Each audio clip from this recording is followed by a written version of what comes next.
session meeting.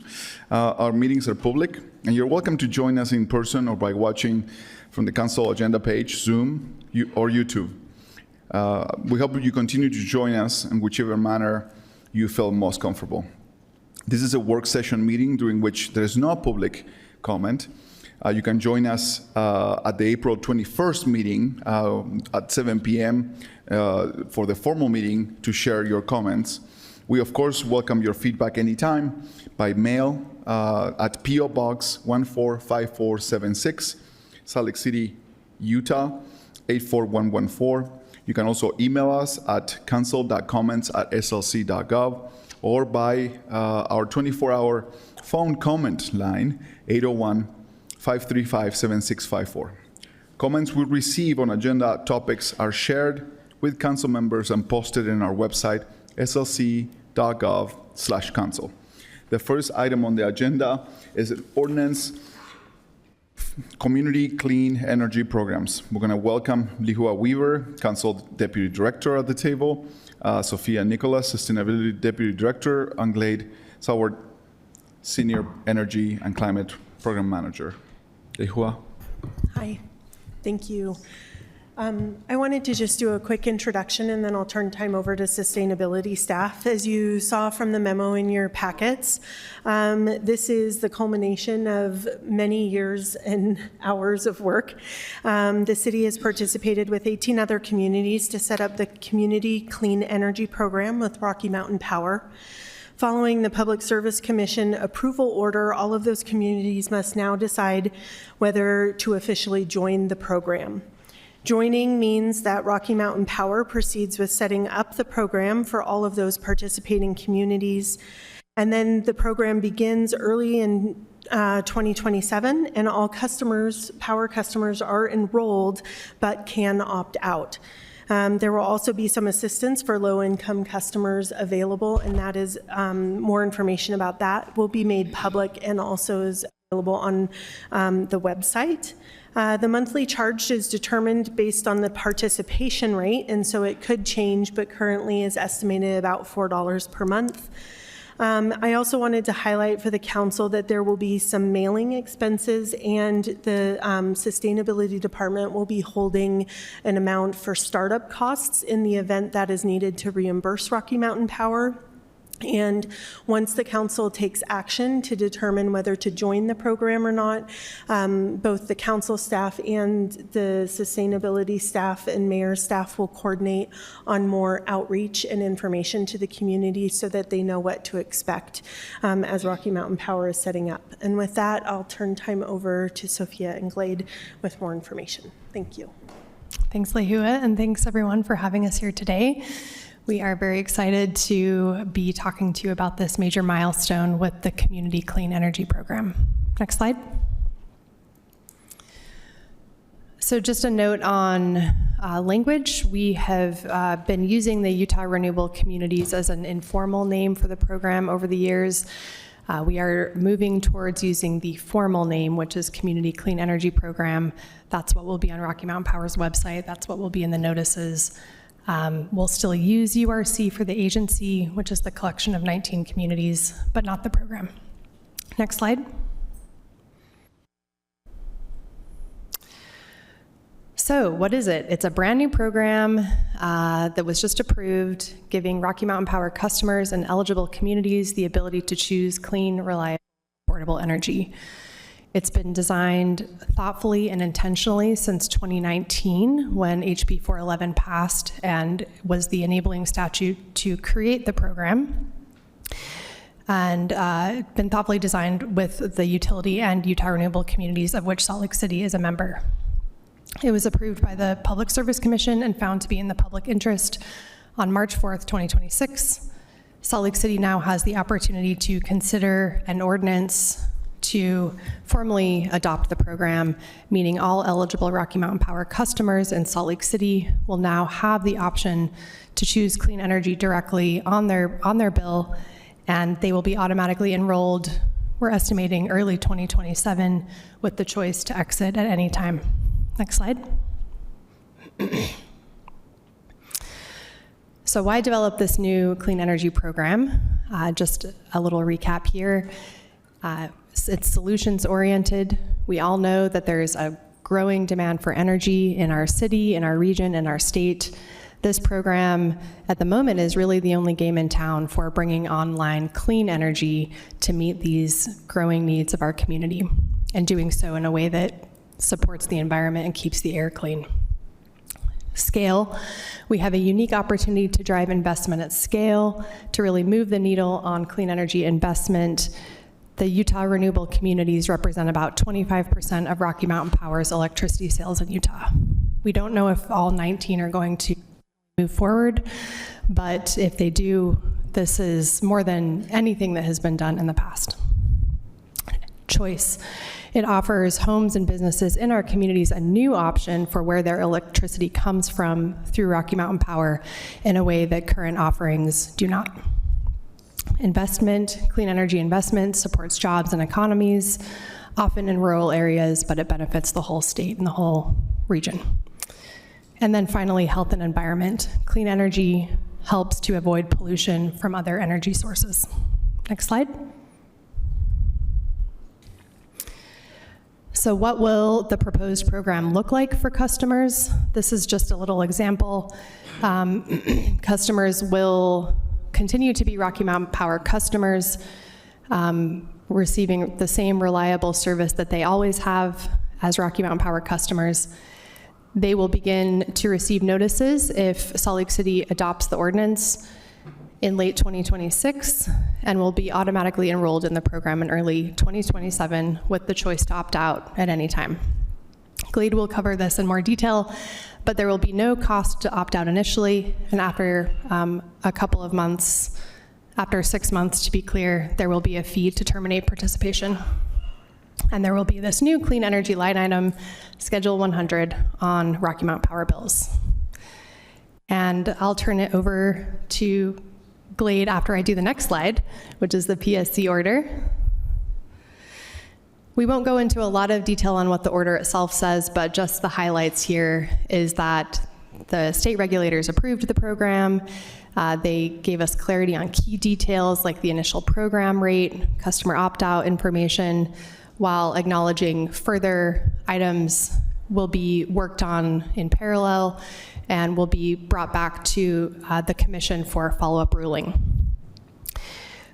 We have now, with this March 4th decision, a 90-day clock for communities to consider the ordinance. So that's through June 2nd. In parallel to communities working on the ordinance consideration, the URC board and support staff will be working with Rocky Mountain Power and other parties to the docket to continue working through the remaining items. At the same time, we're also working on a resource procurement for clean energy, which is really exciting for the first project or projects for directly to serve the Utah Renewable Communities Program. And with that, I'm going to turn it over to Glade. And before I do that, I just want to acknowledge and thank Councilmember Dugan, who has been very much involved in this over the entire period. We couldn't be where we are without him. He's the chair of the URC board. So thank you for all you do. Next slide. Thanks, Sophia. Okay, I just want to elaborate a little bit. Sophia mentioned that the Public Service Commission had approved a number of items with their program approval, including the initial program rate, the rate that will show up as that Schedule 100 item on the electricity bills. So let's start with residential customers. We asked for and received a simple $4 per month residential charge, as opposed to a volume charge that might be hard to understand. So just a very clear, flat rate per month. And that rate includes a few things. It includes $3.88 per month for the program fee to actually pay for the cost of the program, as well as 12 cents per month to cover a surcharge to cover credits for low-income customers. And those credits, the way it would work is that same $388 charge will show up on a low-income customer's bill, but they'll also receive a $388 credit netting out to zero. In terms of eligibility, Basically, all residential customers in participating communities are able to participate with the exception of those who participate in Schedule 135, which is the net metering program for those who have rooftop solar and are kind of grandfathered in on an older system. Next slide, please.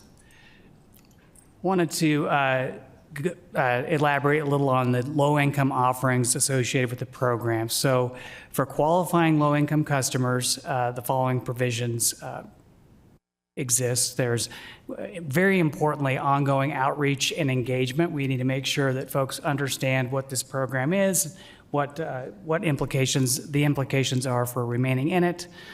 For those qualifying low-income customers, as I mentioned on the last slide, participation is free as a result of that enhanced bill credit. And like all customers, qualifying low-income customers can always choose to opt out of the program at any time. But for these customers, there is a waived termination fee, so they can opt out indefinitely beyond the the cancellation window that Sophia referred to. Next slide, please. And just to show how the low-income offerings work, so to qualify, the customer will need to be a Rocky Mountain Power customer that receives a Rocky Mountain Power bill, live in a participating community, and have a household income at or below 150% of the federal poverty level. And then there are sort of two pathways. One is to apply for the Home Energy Assistance Target Program or HEAT program. And then once they're part of that, they would automatically be enrolled in the HELP program, Rocky Mountain Power's Schedule 3 program. So that's one pathway. The other is just to directly apply for the HELP program and receive the assistance. So once you're enrolled in HELP, you're in Schedule 3, and those credits apply. Next slide, please. I want to turn quickly to non-residential customers. They are billed at a volumetric rate or per kilowatt hour usage based rate of $0.00609 or basically 0.6 of a penny per kilowatt hour, plus that same 12-cent per month surcharge to help fund the low-income credits. And just a quick example, so if a medium-sized office building were to use 6880 kilowatt hours in a given month, without the program, their bill would be $847.39 per month.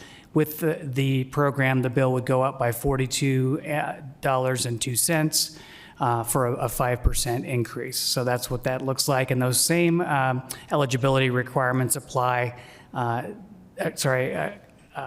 here, that Schedule 135 customers with net metering are not eligible, but other customers are for non-residential. Just briefly, next slide, please, sorry. I wanted to hit on something about long-term rates and the way that the Public Service Commission addressed those in their order.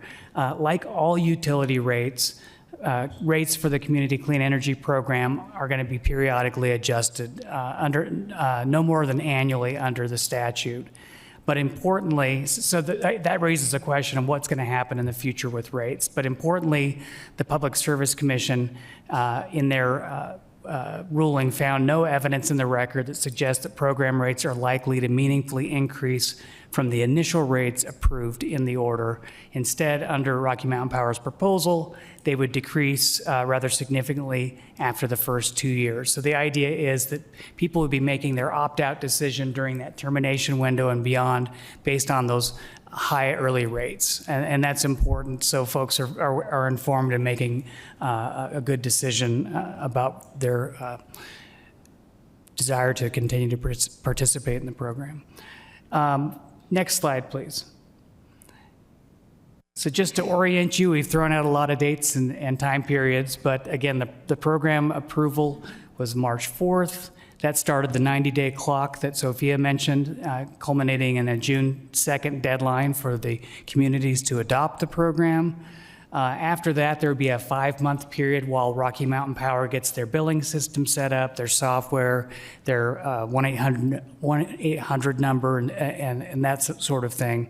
And then beginning on or around November 2nd, we would have the implementation date. That would start a 60-day or 2-month noticing period.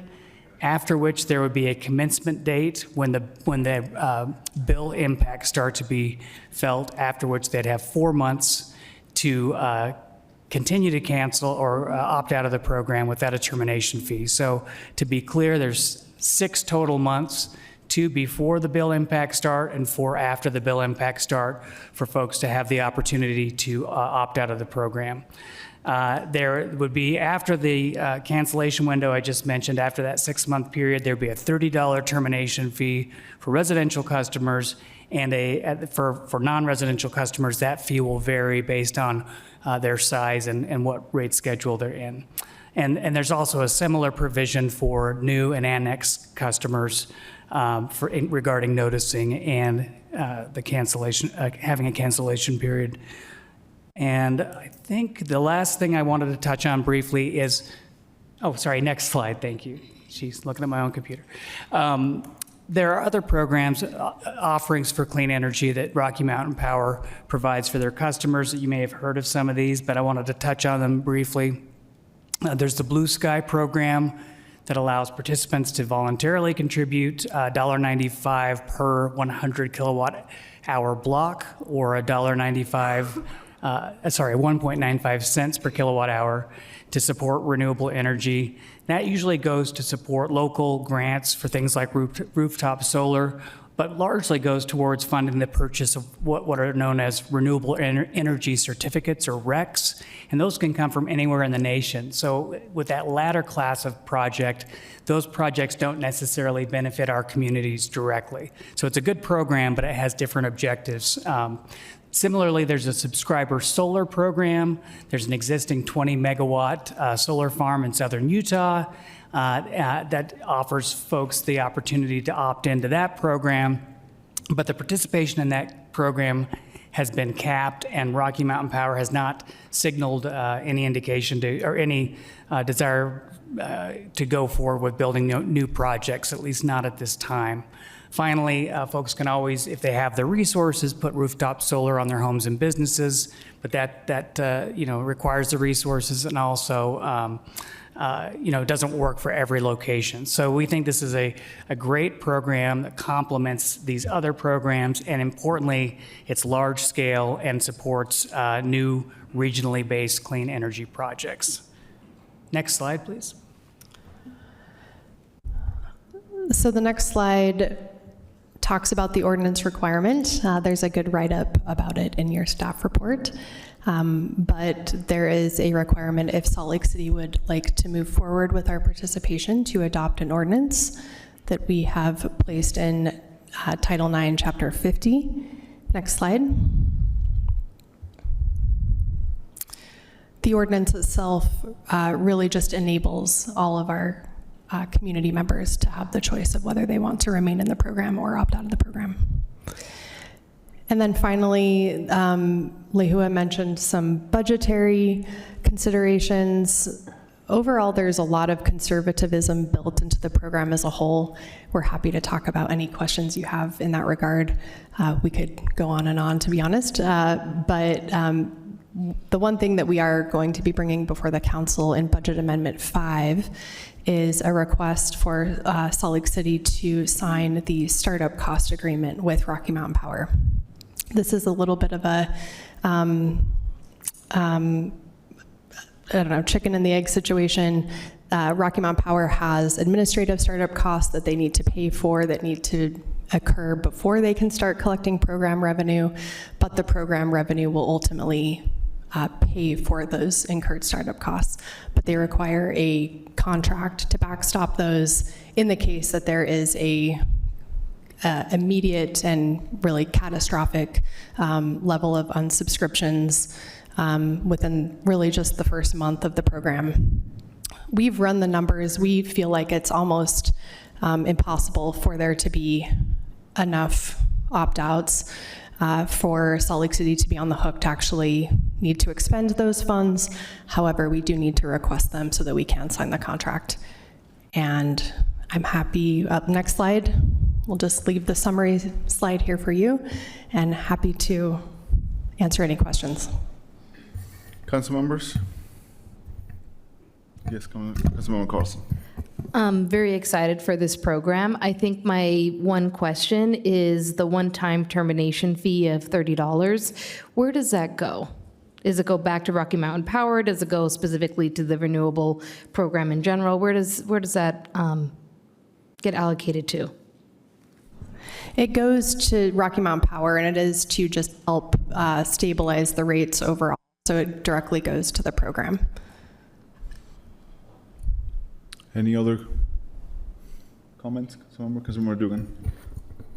Yeah, I appreciate all the work and effort on this program. And then just maybe a comment on people moving in to a participating city or moving out from a participating city. How does the opt-out work on that? Could you kind of just inform people when you move in, how many months do you have until you can opt out? That's a great question, and a lot of these details we're still confirming, but it's our understanding that for new customers who move to a home in a participating community, or for someone whose community gets annexed into the program, which could happen coming from a county, for example, those customers, we believe, will have a 60-day window for a noticing period, during which no program rate applies and during which no termination fee applies. At the end of that 60 days, both the program rate and the termination fee would apply. So unlike the initial program, there's not that 4-month extra window there. So, and that's just how it was set up in the administrative rules and in the statute. So. Thank you. And can you also kind of touch on the low-income plan is a great program, but there's a lot more residents eligible for the low-income plan that are not participating in. And can you talk to us through how the program is set up to educate the population that could actually be served by this thing with no cost? Yeah, it's a great question, and I'll just note that by statute, all of the communities are required to have their own low-income outreach plan, and we had to submit that with our application to the Public Service Commission. So those low-income outreach plans talk about this credit that we worked out. They talk about the no termination fee, and they talk about all of the community organizations that we have identified to work directly with to make sure that people are aware of this program. The social service providers and others that are working in this space anyway with their clients and community members that are low income serving. We are also more than happy to take any other suggestions that the council has for ones that might not be on our list. But to your point about how many participants are actually on the HELP program, there are a lot more people that are eligible to be on Rocky Mountain Power's existing HELP program than currently are on the HELP program. So we see this as one of the benefits of our program could be that we're raising awareness of the Community Clean Energy Program. People can join HELP so that they receive the fee waiver for Schedule 100, but at the same time, then they become eligible for the rest of Rocky Mountain Power's existing utility assistance. So, and we have been talking with various community organizations about helping us with that outreach, including Weber State, actually, that is prepared to do it on behalf of the state of Utah. Yes, go ahead. Recently, Rocky Mountain Power released their 2025 IRP, and can you walk us through how much wind and solar was on that IRP and what their CO2 emissions were going forward? Yeah, happy to discuss that. So as Councilman Dugan mentioned, Rocky Mountain Power recently came out with their 2025 Integrated Resource Plan update.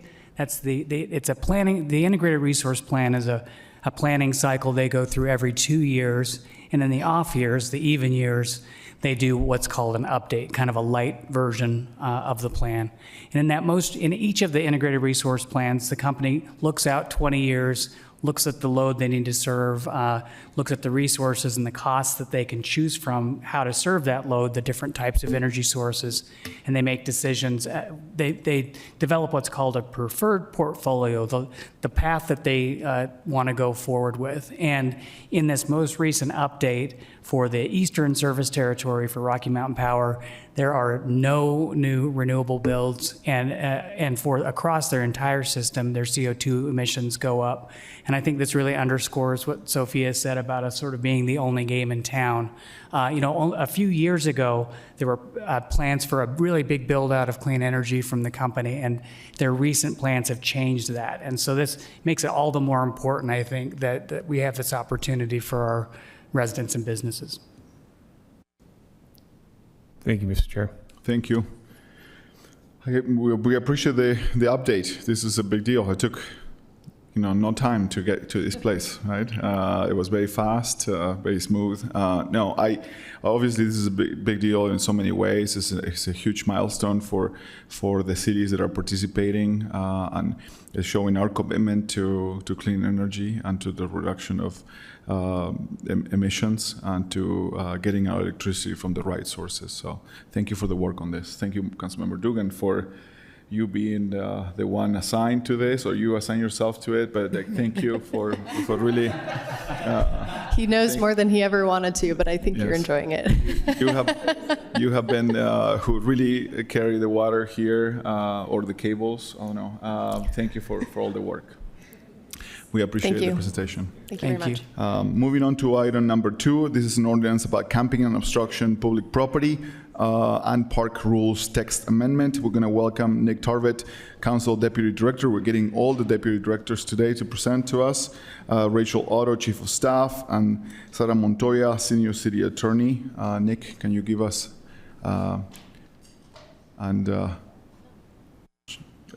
different people that I presented? Former Councilmember Johnston and joining us table, but thank you. Nick, can you start?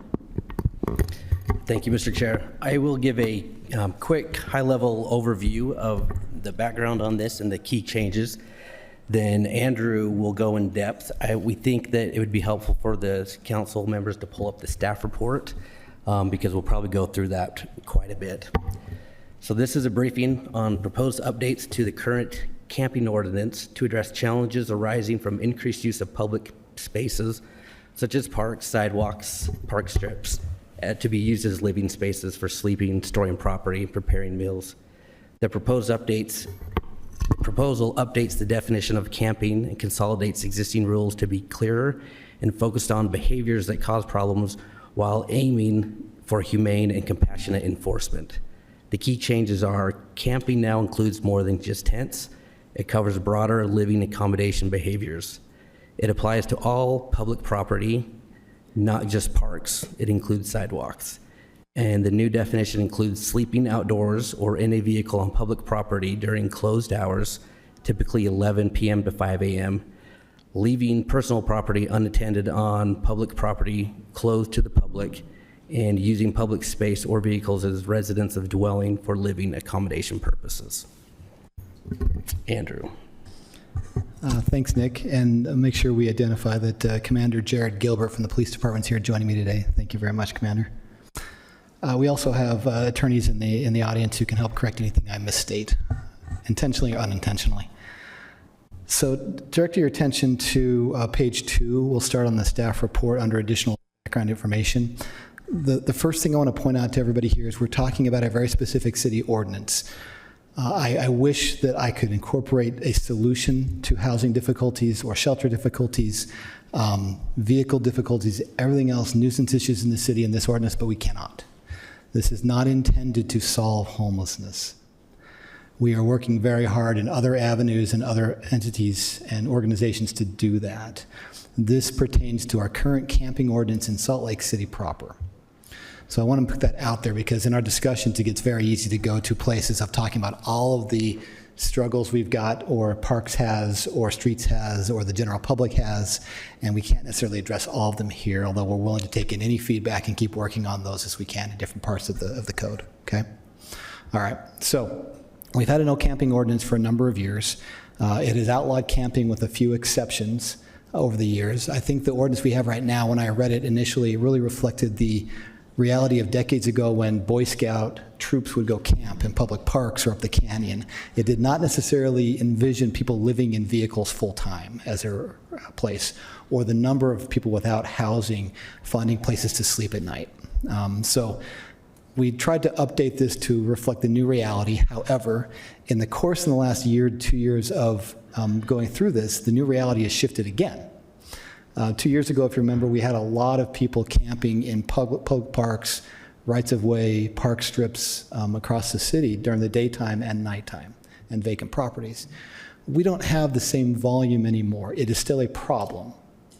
But if you'll notice, we've got a lot of people who are in shelter. We have 600 more temporary shelter beds than we did a couple of years ago that are still operational. We're working to keep those open all the time. The police department has done enforcement, and we have heard of people moving outside the city limits to other cities. There's still a need for housing and shelter in this county that's not being fully addressed. We're working on that. But we don't see the same issues in Salt Lake City we did a couple of years ago. So it may feel different to you than it did maybe a year ago if we're talking about this issue. The definition of camping now, it used to be really focused on setting up something that looked like a camp, shelter of some sort. That was sort of a threshold to talk about camping. In the new ordinance, we're trying to address people who are living outside and camping with actually a right to be in public spaces at certain times and hours, okay? So if you'll see in here, it talks about public areas. That means including parks. We don't want to criminalize people being in a public park or on a public sidewalk and using those things like we envision them to be used. However, we also are trying to dissuade people from camping in those places overnight or doing things that are camp-related. So in here you're going to see the camping definition now includes sleeping outdoors on page 2 near the bottom of your page. Between these hours of 11 and 5, in vehicles, which is brand new. We've never identified living in a vehicle as camping before. And leaving personal property unattended in an area that's public like that. Now, we also have something called limiting accommodation purposes there. This is to address the difficulty the police department and others have had in identifying that someone's not setting up a shelter, but there probably are camping there at times. And there's a list of things here: sleeping, storing personal property, preparing, consuming meals, establishing sleeping quarters, laying down bedding, temporary structures, etc. That would identify somebody is camping even if they're not setting up a camp per se. I know some of you are probably thinking about this thing that's tricky. It is tricky. This is hard. Now, from the police officer perspective, you'll get his input as well from the department about how to enforce this in a way that tries to balance personal liberty rights with our public spaces. This section is meant to say if you're seeing 2 or more of these activities, it's probably indicating it is a camping situation, and you could intervene. Does that make sense? Okay. Now, that's the definition of camping that we're going to go off of here. If you go up to page 1, actually that hits it right there, page 1, page 2, and then you go down to page 3, excuse me. In page 3, there are some exceptions, obviously, to this no camping. If it's authorized by a property owner along a parade route within 24 hours, such as Days of 47 parade in our case, or the mayor declares a state of emergency, even in those exception times, you'll see below that, it's still not appropriate to camp in certain places where it would be an immediate threat to persons' public health safety within 1,000 feet of certain facilities, 500 feet of daycares, senior centers, schools, 10 feet of driveways or building entrances or exits, or in a riparian corridor overlay area. So those are the exceptions to this, where even if you're authorized perhaps or that, it doesn't fit. So that's the technical stuff. Questions so far about this? Members? Got a question. Thank you. And I do see that you put in there for parade routes 24 hours before is included. Just wanted to know, that was one of the hypotheticals I was going to ask about. Should we expect people to pull permits, or we have families that have the tradition of coming to camp or barbecue sometimes many days in advance to Pioneer Day? Just kind of curious what Sure. we're thinking of enforcement on that. Well, it's hard, obviously, right? We're trying to allow the use of the public space for positive parades, right, in this case. We're not necessarily interested in going through a parade route and saying, you seem to fit, you don't seem to fit, you fit, you don't fit. That's not what we're trying to do here. We're trying to carve out a time where, from an enforcement perspective, it's probably a little less intense enforcement in those areas, as long as people are following general rules of decorum and public spaces, those kind of things. So we're trying to balance both those things, because a parade is a rare event. It doesn't happen every week, every month, every year, but maybe once a year in these cases. So it's more the exception. We're trying not to sort of throw the whole thing in there with this exception. We're not trying to sort of write a policy that's going to address the exception as the rule. Let's keep the rule as sort of a general rule, and then the exception happen those times. Okay, thank you. The other big piece here is occupied vehicles. In Salt Lake City right now, we don't have a lot of daytime camping per se, but we have a lot more vehicles perhaps we're used to. I don't have the exact numbers right now, but we know that reports of vehicles are climbing and approaching that of actual camps in the city. People living in a vehicle generally have no place else to go. That is their home. Oftentimes the vehicles are older, probably not in as good a repair as maybe newer vehicles are, and maybe are not even allowed in certain RV parks because of the age of the vehicle or the condition. It's a really tough situation because when they're parking on a public street, it also could be a public health issue with the county overseas with gray water release or other issues coming there. From a police perspective, sometimes it's not necessarily the actual owner of the vehicle or person in the vehicle, it's everything else that comes around for business, so to speak. So it does create a nuisance at times on the street. Right now, our current ordinance is a parking ordinance, which doesn't allow you to park on a public street face for more than 48 hours. We've had struggles because that means you have to go out and inform somebody you're violating, and they have 48 hours to comply, but we also have to get back to that exact place within that 48 hours to mark that. And if it's over a weekend or our volume is high enough, you can't get back in that time frame. So it took us weeks and weeks. Actually, last year and a half ago, we were at about 12 weeks before we could actually get to a report of a parking issue. We're down to about 2 weeks now, give or take, maybe less than that now. This ordinance, because it would define that as camping, that means the police department could now be part of the enforcement of that. So it wouldn't be a parking enforcement thing alone, it would be a camping enforcement. Parking restriction would still apply, but the police could be called in a situation to address that violation of the ordinance. Does that make sense? Now, I have not answered where people go. That's a huge problem, and I understand that'd be a question for this council and it's a question for all of us. We are still working as hard as we can to figure out temporary shelter solutions for individuals, places to legally be that would also accommodate the particular needs of folks who are unsheltered or living in a vehicle. We don't have enough of those, but we're still working on it. One of the problems we have to contend with in our ordinance is we're an island in some ways right now, but we're trying not to be an island completely. If the cities around us are also enforcing on a higher level than we are, it does create an imbalance and a problem in the city. If we're too strict, it means other cities also feel the impact here. We're sort of united in that. So we're trying not to be an outlier too much, but also not push this too hard to criminalize a state of being. Also knowing that some people who are experiencing homelessness may be violating other laws, or in vehicles are violating other laws as well. From an enforcement perspective, it's tough. So we're trying to balance all those views right now in this ordinance as it stands before you. Mr. Chair, That's what we're doing. you just mentioned vehicles, and so you're grouping that all together. You're not being specific, like, you know, he's got a two-car, you know, a Honda Civic or motorhome.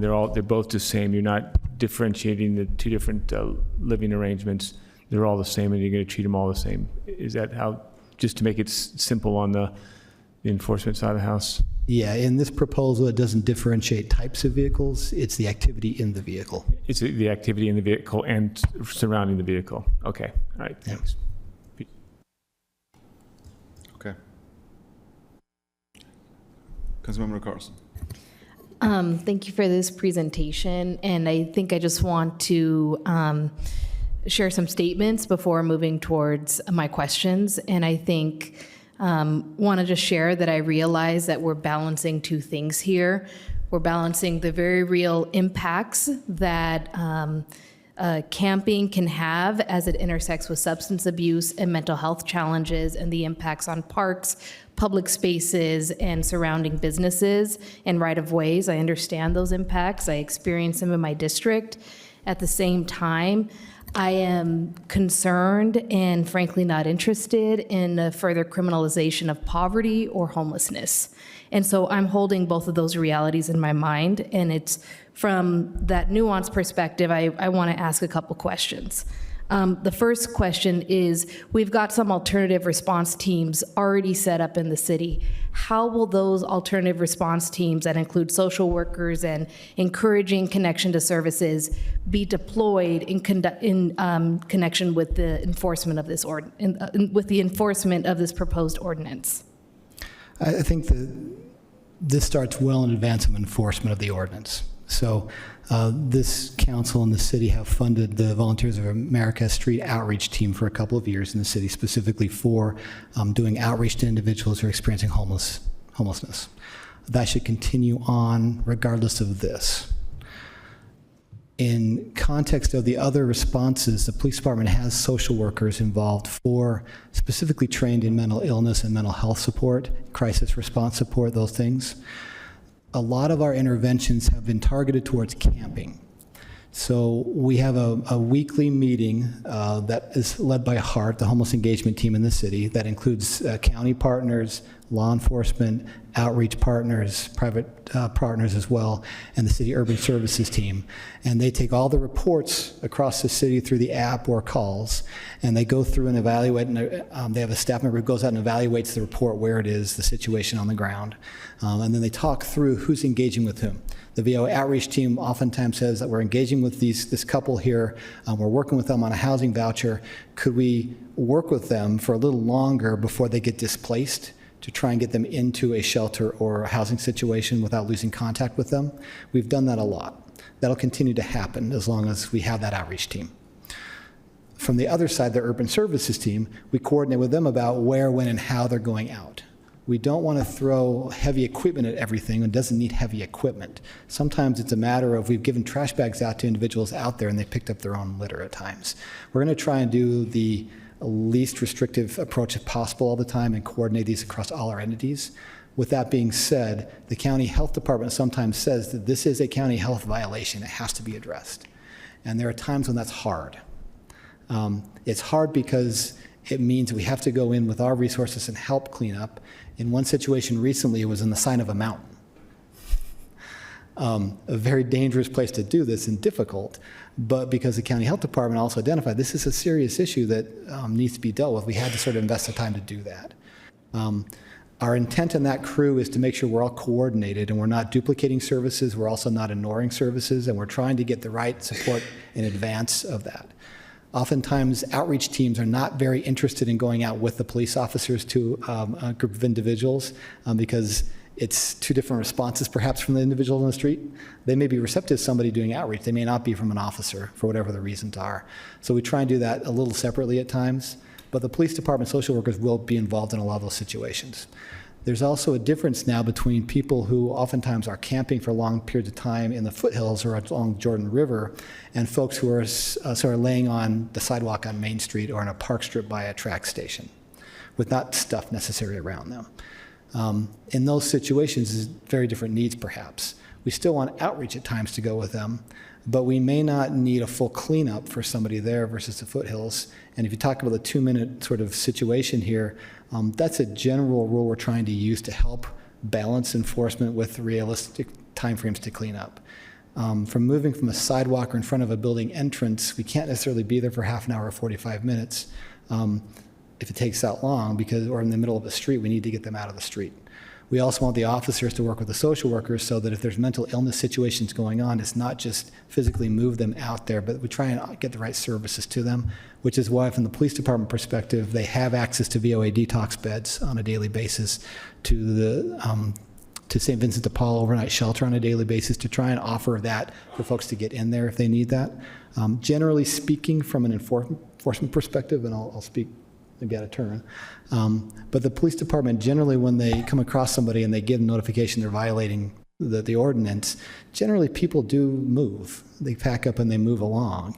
There's very few situations where it's a confrontation necessarily, and we try and avoid that anyway. Does that answer what you're trying to get to? Yeah, it leads me to my next couple of questions, which is exactly what you talked about, where we are now at this point in time versus what you alluded to a year ago is different. And currently the practice is, I imagine law enforcement approaches an encampment and people pack up and they move along to another part of the city and the problem's not solved. And so I'm curious about, with enforcement of this ordinance, how does it solve that problem, if at all? Well, when you're talking about somebody who doesn't have a place to live, the ordinance doesn't solve that. I think when you talk about the city budget from the CRA or the regular city budget and affordable housing investments and our support of emergency shelters and the mayor's work on the State Homeless Services Board, et cetera, we're trying to address that in those environments. This ordinance does not necessarily address that. It doesn't answer that question for you. And so that's hard that way. And sorry, just last thing I'll say is that if that's the case, what's the purpose of this ordinance, given how does it materially change what's already been going on for the past year or so that has changed many of the conditions for the better in our parks and our public spaces? Well, I think the first thing is we have not had a really way to address vehicles. That's a huge sort of hole in our ordinance that wasn't anticipated years ago. So I think that's an immediate sort of change that will probably be felt mostly in the city in a lot of ways. The second piece is right now in the code, you can't obstruct a sidewalk, for instance, and you have like 2 minutes for reasonable notice to not do that. But in the other part of the code, it says reasonable notice without defining that. It makes it difficult from an enforcement perspective to have consistency for officers trained on and make sure they're all following the same expectation. That's a change also on the enforcement side. The other thing I'll say is that we've been living off of really nickels and dimes for a couple of years, keeping shelters open. I hope that doesn't change. I hope that it changes for the better if it does, where we have stable funding and we have consistency in our shelter system and our housing system. But if it were to change again and we lost shelter beds, we could see an increase again in people on the streets and we'd have similar issues. What we see today may or may not be sort of the standard going forward, and we need some consistency in our ordinance, I'd say, to ensure that we have a reasonable understanding from the officer side, from our outreach side, and from you all about what the public can expect from the city enforcement. Councilmember Young. Thank you. I do appreciate you bringing this forward, and just want to say I know that the vehicles issue has been pretty prevalent, and that in working with Salt Lake City Police and the experts that we have, the tools in their toolbox are very limited. Like when it comes to being able to proactively engage in that. We saw that deteriorate to a worst case scenario, not too far outside of Fairmont Park. And if you ask the neighbors and the business owners and the individuals who frequented that area, we knew there was going to be an issue, but there wasn't an opportunity for a proactive intervention until it was far too late and, a tragic end for that family. So I appreciate looking at it in terms of how are we adding tools to the toolbox. My follow-up question to that is how are we going to know if that is working? So are there certain, elements, measures, dynamics? What are we looking at to say that if this moves forward to become a part of the ordinance, is this the right approach for the city, or do we need to look at something else? It's an interesting question, and not an easy one to answer, I'll say today. From an ordinance that's intended to standardize enforcement and talk about it that way, then generally we're looking at sort of the actions, right? Does this address an action quickly? Does it deter an action perhaps? Does it show our response times decrease? So we're quicker at getting there, those kind of things. You could look at it that way. I don't think that's a full measure of this, though. And the reason is because from individuals who have no place to live, they're going to have to live someplace. It may not be in our city anymore, but they're living somewhere else. From our city perspective, I think a couple of things to think about. One is all of our efforts collectively, not just the enforcement side, but also the proactive offering resources side. Are we seeing a decrease in the time it takes us to address an occupied vehicle? That's a measure that's probably a good one for us in this situation. Are we seeing a measurable decrease in the amount of camping in the city? Now, it doesn't mean we're solving homelessness necessarily. It means they're not camping in our city. I would hope that with everything else involved in that as well, and we take both our measures and also statewide measures, point in time count measures, et cetera, that we see a positive outcome to that. That means that we have decreasing camping because people are resolving into positive situations rather than just relocating elsewhere. But that's a harder metric to sort of show over time, but that's our intention. I think the other thing is, and you all know this, is it's an intangible piece. It's about what does a park feel like in there? Is there a tension going on? Can we work on the tension between people who have no place to be, to live, and people who are recreating in the park?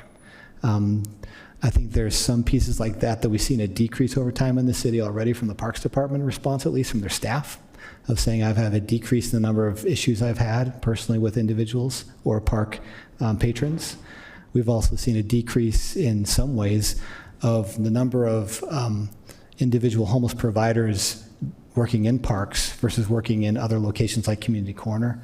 I think that's a positive sign as well, that we're trying to be more proactive in coordinating services for the unsheltered, making sure the unsheltered know where to get services, and working on the number of shelter beds and housing units we've got. So I think all those work together towards a metric we're looking for, but it's not as clean perhaps as I'd like. Yeah, Mr. Chair, I'll just wrap up. So, Andrew, very few people could have responded to that question in the moment with the expertise and the comprehensive nature that you did. So, reminds me and everyone in the room why we're so fortunate to have you leading out on this. I think as we see this process move forward, I do think it's something that would help me as a council member be able to be more fluent in some of those measures, both whether it's like a baseline and kind of where we're going, you know, just to be able to help articulate the actions of the city and how we're looking to see if some of those things impact it. So a future conversation, but I do just want to honor like the expertise that you were just able to magically come up with while sitting here. So thank you. Councilmember Lopez Chavez. I want to understand better in this process, because we're standardizing policing. Policing usually deals with civil or criminal citations. Can you kind of walk me through that process, as well as I'm just trying to understand, recognizing that there are folks today that use vehicles as a last resort. I've certainly met them in District 4. Some of them are constituents that still have jobs, have families, and as we try to meet these needs, what is reasonable? What should we expect from a police officer? And is there an opportunity to have both proactive, but also to react to the truth that if we are citing, that means we're indicating that it's an individual that could participate in housing. You know, I'd love to see a policy that really helps build a pipeline if we're going to remove this option from them, to make sure that we're not just enclosing them or exposing them back into the elements, but we're giving them the opportunity to translate their experience into transitional housing or permanent supportive housing, or other types of organizations that are really picking up where public funds aren't able to go and participate. Sure. So I'm going to let Commander Gilbert answer the police side specifically of it, but I think the wording you used is important here. We're talking about changing a city statute, an ordinance. We also have internal, say, police department or parks department policies about how we do certain things. This deals with the statute end of this, but from a police department policy, they could still go in with certain expectations, like here's some resources I can offer. What's my policy in taking into context the situation with the weather, the location, other things going on? That's a sort of internal policy thing that we can shift and change based on resources and things, but I'll let Commander Gilbert deal with that. Yeah, thank you. So for an enforcement perspective, from a car to an RV, it's going to be similar to like a camping citation for something like that. But that's not our first option. Typically, when we go out on these, like the hillside got brought up, for example, that we're up on the mountainside, we had worked with several of those groups on 5 different occasions to try to connect them to services. Our social workers will go out when we've been on the Jordan River Trail they'll go out with us and we'll do what we can to get them to connect to services. We really do this as a last option. It's not something we're excited to go do or eager to get out there and go do it. It's responding to complaints and as a last resort to address a problem or concern. As far as the criminal aspect of it, I can't speak to the civil side, so that might be more your house. I think we could pull the numbers too, but we don't have a lot of citations for this situation or arrests in the last couple of years. I think it's very few. Generally speaking, I think, and maybe correct me if I'm wrong, Commander, but when individuals are approached and said you're violating the city ordinance, they generally don't want to sort of get in trouble. It's more trouble for everybody involved than not. So they generally will comply, either moving or packing their stuff and leaving, that sort of thing. Again, it doesn't solve it, but generally compliance is happening just with sort of notification of this. Same with the parking statute. Most folks, when they're informed that you're violating the 48-hour ordinance, do move. They comply with the statute if they can. And even folks that the vehicle is not operable, there are people helping them move it. I think that's happening already, so we're not having a large number of the citations that way necessarily, we'd think. But again, this is not trying to criminalize it as much as trying to have a consistent ability to enforce across 500 police officers and our park staff and everybody else. Mm-hmm. I'll just wrap up my comments. I keep thinking about the Geraldine King and the type of camping that's happening there and how we can produce as close as possible a policy that, you know, again, these are women oftentimes that can't make it into the shelter. They're ending up as a last resort on the sidewalk, and balancing that with the private property ownership needs. And, you know, I think this is not a policy that is intending to be perfect, but I think we can have more discussions on this. I'm really interested to see how we can overcome that, especially as we try to move people into shelter and then eventually into other transitional housing. So thanks. Thank you. Ms. Member Petro. Hi. Yeah. Okay, so as our city has disproportionately borne this burden for the rest of the state, you've been an amazing resource in helping balancing some tensions. And one of the biggest tensions that exists on the west side is making sure that our school students feel safe, even if people are forced to sleep in their cars.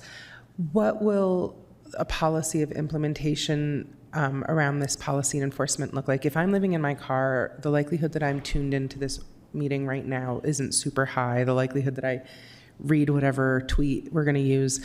Will we do signage? How will we notify people about this? And then will there be kind of a more assertive period of us letting people know that, you know, there's a lower tolerance for proximity to schools? It's a good question about how do we inform the public about this. It's not always easy to get the details out. Even you all or our city staff understanding the nuance of 1,000 feet from certain facilities versus 500 versus 10, that's hard. Right. My guess is, we can talk through this with the police department, but they're probably going to be called out more quickly to certain areas around schools, for instance. If an occupied vehicle is there for more than a day or two, or even a day, they may go out immediately within a few hours and address it with them. And I think that's an internal policy question about, do we inform them first? Because generally we want people to comply with the law before we go through the citation process. I think right now we'll be talking about going out and always trying to address and say, this is why you're violating the ordinance right now. And if they comply, it's probably not different than it currently is. What may be very different is the rapidity at which we get out to address somebody, which in some instances has been weeks versus days versus hours. I think in this situation, particularly when the police department understands that it can't be within this of a school, it's probably a much quicker response within a few hours. So from the public perspective, they're probably going to see some immediate response more immediate response than before. I think from folks who are experiencing homelessness or in vehicles, that's a tougher situation. My experience is oftentimes word gets around very quickly. Now, it's not always exactly accurate, but the idea that enforcement is changing does get around fairly quickly. But we also want to make sure that the officers and public park staff and other folks have a very clear and concise sort of overview of this and what changes are, so that everyone's working off the same page of information. And they can give out accurate information to the public as well. And then my second thing is, it appears, because we still don't have any strategy for increasing places for people to go, and just stop being poor isn't really a policy. that we've created hours where people's option is to wander, to meander through the city from 11 p.m. to 5 a.m. That causes me to fear. If I were to put myself in that place, I would look for darker, more secluded places where I couldn't be seen when the very human urge to sleep happens, which then makes me worry that we're pushing vulnerable people particularly, but really anyone who's homeless is vulnerable, into more dangerous situations. Are we doing anything to enhance sexual assault reporting capabilities? Any sort of trust building so that people who will be victimized feel confident in their ability to get help? I understand the pressures pushing us to tighten up this ordinance, and I'm someone who, like the parking next to my kid's school, next to the elderly person, these are problems. So I am not at all saying that I'm faulting us for thinking creatively about this, but I am also saying that those people who are unsheltered are also our constituents, and under the 14th Amendment, deserving of equal protection under the law. It's probably an impossible thing that we're asking to do here, to equally protect them and those who are sheltered without any apparatus in a very Christian state for taking care of the poor and downtrodden. But approximating as imperfectly as we are there any apparatuses for the likelihood that we see an increase in victimization because we are pushing people to darker places that are less monitored? It's hard to forecast things. I'll say that I echo the concern. Oftentimes people, as we get fewer and fewer people outside, for instance, generally people outside may have higher barriers to coming inside for various reasons. A whole variety of issues, right? Trust issues primarily, but also other issues about being in congregate spaces or public spaces or fear about those things. A lot of our efforts outside of this ordinance are probably what maybe you're trying to get to. I think from a large, high-level perspective with the recent legislative session, there's been a renewed emphasis on addressing subpopulations in homelessness. The obvious one we've talked a lot about are high utilizers of police resources, people who get arrested a lot or cited a lot. That's gotten a lot of attention. It's also a good way to start this process because there's a small number of people taking up a large bandwidth of public services. That's a good thing to address that population in a different way. It's also good to address subpopulations like women, couples, youth, those kids in different ways as well. And so in the discussions with the State Office of Homeless Services and the new funding they have, talking a lot about subpopulations and addressing them in very specific, unique ways that maybe haven't been done to scale before. I think that's important to what you're talking about. That's preventative, that's proactive, that's before it comes to, 2 in the morning on the street kind of situation. Even in those situations, though, we wanted to ensure that the police department had access to immediate beds in the detox center, to immediate beds in the Women and Children Center with the VOA and the detox there as well. Access to St. Vincent de Paul, the shelter itself. We want that in their toolbox. It's not big enough, but it's there so that an officer could come across somebody there and try and get them into a positive place. Citing somebody for sleeping on the street in the middle of the night is not going to help the officer or the person there necessarily, right? So I think the officers really want the toolbox as well and trying to access to those services. From a city perspective, we don't run those services. What we do is we fund ability to get those beds held for us. That's part of the annual budget we do. That's why we do that. The other piece to think about in here is the social workers. Now, it's expensive to run social workers, but they're meant for that specific purpose, to deal with a situation where an officer who's wonderful and trained is probably not the right person necessarily for that situation. We need those social workers more broadly. And that means hours of coverage, that means shifts, those kind of things. The more we can do that, the more we have the right resource for the right time at the right place whenever you need it, because you're never quite sure when you're going to come across that. That's an ongoing discussion with you all and our city. It's a policy, it's a financial discussion, but I think we're in the right place. We need to expand and develop it more. Councilmember Dugan. Thank you very much. Thank you, as always, Andrew, on this work, and I appreciate the ordinance and what we're trying to do here, and I also appreciate, this is not solving the homeless side of the house. This is one slice of it. And we talked a little bit about metrics and also where do these people go? And do we see an avenue from what this ordinance allows us to do and have metrics to say to the state, we are seeing people that would be perfect fits for micro shelters, perfect fits for, switch point motels. And, if we had this much money, we could take these 100 individuals, house them, stabilize them, and they can be productive because they're not living in their car. Will that allow us to make that, maybe we can make that connection, and maybe we can make that connection and then transport that connection to their brain so that they can actually maybe fund it? Is there an avenue for that to happen, where we have some data that shows that we have actually people that would be perfect fits for the micro shelters or the hotels from what we're seeing on the vehicle data? Yes, is the first answer to your question. I'll say that because the State Office of Homeless Services recently hired a former sergeant in the police department from our department, I think specifically to address the folks who have frequent interactions with law enforcement who are experiencing homelessness. So they've already requested and gotten a lot of data from us about our last couple of years of work with them from the police department perspective. Now, it doesn't talk about everybody in homelessness, because most people who experience homelessness never have to interact with the police department very much. They're not doing criminal activity for the most part. They're actually staying in shelters or transitional housing or vehicles, and they're really trying not to violate the law. But for that subpopulation, it has been very helpful to work with them to say, here's what we're seeing, that's what they're seeing, let's address that in very specific ways.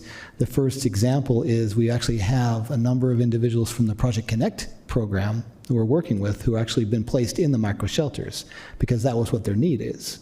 So when we go and partner with OHS, we've always requested from them, we need access for our police department, our fire department, our social workers to some of these beds, so that when we come across somebody who needs that service, we can get them in quickly. So yes, we are doing that immediately. I think we need to expand that to a broader data set in a more proactive way, but I'm confident that they're moving in the right direction that way. Chris Horton.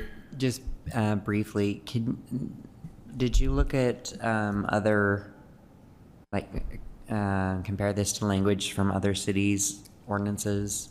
And can you talk a little bit about those considerations that went into this? We did. I say the royal we because I think the city attorneys did a wonderful job of doing the research on that, and I'd probably be speaking out of turn if I talked about other cities. If that'd be helpful here, we could probably take the time, or we could do it offline. Depends on what. Okay. Thank you.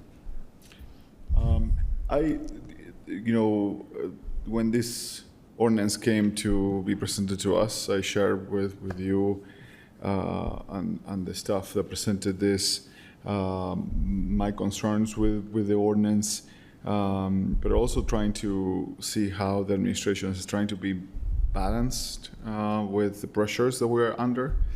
I do worry that this is too close to criminalizing homelessness,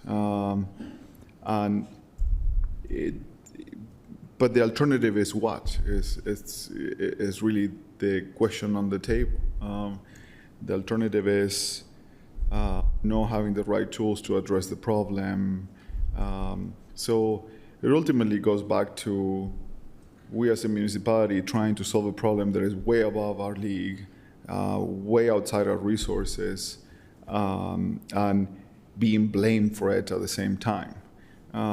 So I struggle really with moving this post to really what I think it is going to happen, and I hope I'm wrong, but is more citations, more people getting into struggling with the system because of those citations, maybe some of them even getting arrested, and we know that doesn't really solve the problem for everybody. Maybe the argument is that some of them may actually get their life in order because they interacted with law. but this is a much bigger problem that we can address, and I struggle with it. I do believe that the leadership of the police department is honest and sincere in how they want to approach these tools and not hammer down on the community. I do believe that. I do believe the chief's heart and the leadership at the police department. What I worried is, in practice, on the ground, to the rank and file police officer, how can we make sure that everybody's on the same bandwidth and applying these tools the more balanced and correct way possible. That is what I'm worried about. I want to know how can we ensure that the police department, every officer is going to try their best to balance this correctly. Yeah, so we have several components to do that. One, I think the language in here would help clear up some of the confusion with conflicting ordinances, like the loitering on the sidewalk versus blocking or obstructing a sidewalk. The officers get conflicted in which one's appropriate to charge. But as far as just overall training, we have training programs that we do that are every trimester throughout the year that involve every member of the department. And it's very easy to get consistency through those trainings because it's a requirement that they attend. We also have online training that is for example, like case laws or ordinance updates that goes out to everybody to get it out to the department faster. And so we can incorporate that with a combination of online training with in-person training so that everybody's on the same understanding and has the same training and the same information to empower them to do their job, with compassion and with the expectations set from the administration. I think we expect from every member of the community to balance the obligations of citizens and then the compassion of the system. And I'm hoping that this doesn't go too far into a place that I personally don't think it should go, because it's very unfair to be on the other side, right? When there is not enough resources available. So I would love to hammer down on that training and making sure that our officers, and maybe even a timeline, because moving this ordinance forward right now or soon enough means an immediate, carte blanche and authorization for the officers to enforce. I want to make sure that there is clear expectations and boundaries of what the values of the city are and why do we see this issue as not a black and white issue. So I personally would love to see that training, or not personally, I don't want to see the training. I want to see that this happening, and that before the ordinance is implemented, that there is a plan to make sure that every officer understands why this is a complex thing and not just a black and white issue. Personally, I wanted to try to narrow it down to make sure that there was more enforcement around neighborhoods, since neighborhoods are the ones that experience more of the challenges of unsheltered neighbors too. Unfortunately, we couldn't really find a way of doing it. I do wonder, and in the summary of the ordinance talks about providing a notice to an individual that they are, in breach of this ordinance or, of the law really. And could the city, with this providing of a notice, include some resources, including information, the document that explains what resources are available, and what numbers and what, more than just, I know that that's another piece of paper, but, and maybe, many of them may not read it, but I'm hoping that some of them may. So I will feel comfortable if, as part of that notice of breach, that there are some physical resources provided to those individuals. I think, Council Member, you hit a point that I think is being addressed in different avenues in different ways. From the state legislative perspective, there was a bill that talked about first responders in the state needing a list of resources with them that they could use in interactions with the public. A lot of the intention of that was mental illness support or addiction support, but it could include everything you're talking about. I think when we talk about this ordinance, it's really our enforcement tool, right? Our expectation about public boundaries for our city, but it doesn't address policy internal about how staff does it. That's what you're talking about how does our police department have the resources and knowledge about what resources are available to them in those interactions through the training piece. It's also about what else we're doing as a city outside of here. We're funding a deeply affordable housing. We need everyone to do the same as we're doing. Fund the housing, fund transitional housing. In our previous budgets, we've funded outreach services. If we didn't fund that, we don't probably have an outreach team in this city that does the work we're asking them to do. We funded a business liaison for homelessness, somebody who has experience in homeless outreach and businesses who can work with all of our businesses to interact with them and explain and talk through and build that understanding, because homelessness is not necessarily something that we solve and we're done with. It doesn't go away. We try and get to a place of basically base zero, where we're not increasing homelessness.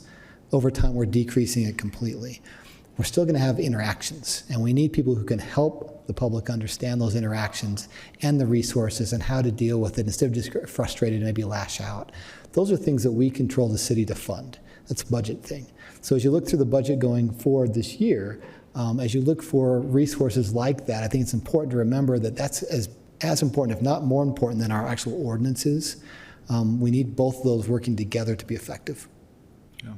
So I'm looking forward to maybe specifically to see some delivery of something. I don't know if it's in some other different way, maybe in coordination with what the state is pushing to. I do also struggle that, like we discussed here earlier today, this doesn't solve the problem.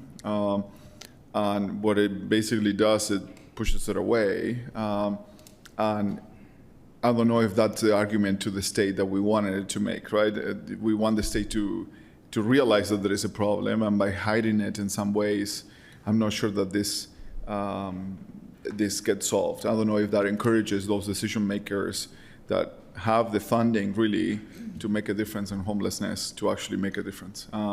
But I also understand, my neighbors. I mean, many times I'm like reaching out on behalf of a neighbor that is seeing something that is very concerning and trying to balance that out. And I just this policy and this shift in direction is a struggle for me. But I'm not blaming anybody here. We're all in the same boat, and we're all trying to figure out how to make the best out of this crisis. Any other comments, council members? Okay. Thank you for your time. We might be sending some questions or thoughts your way. Thank you. Happy to help. A little behind now, probably more my fault. Number 3 is an ordinance for the master plan and zoning map amendment at approximately 346, 350, 354, and 370 South, 800 East, and 775 East, 400 South. We're going to welcome at the table Kate Warrett, Council Policy Analyst, Grant Aman, Principal Planner. Great, thank you. This is a proposal to amend both the zoning and the master plan for properties located in District 4. They are near 8th East, Linden, and 4th South. So that's the general area.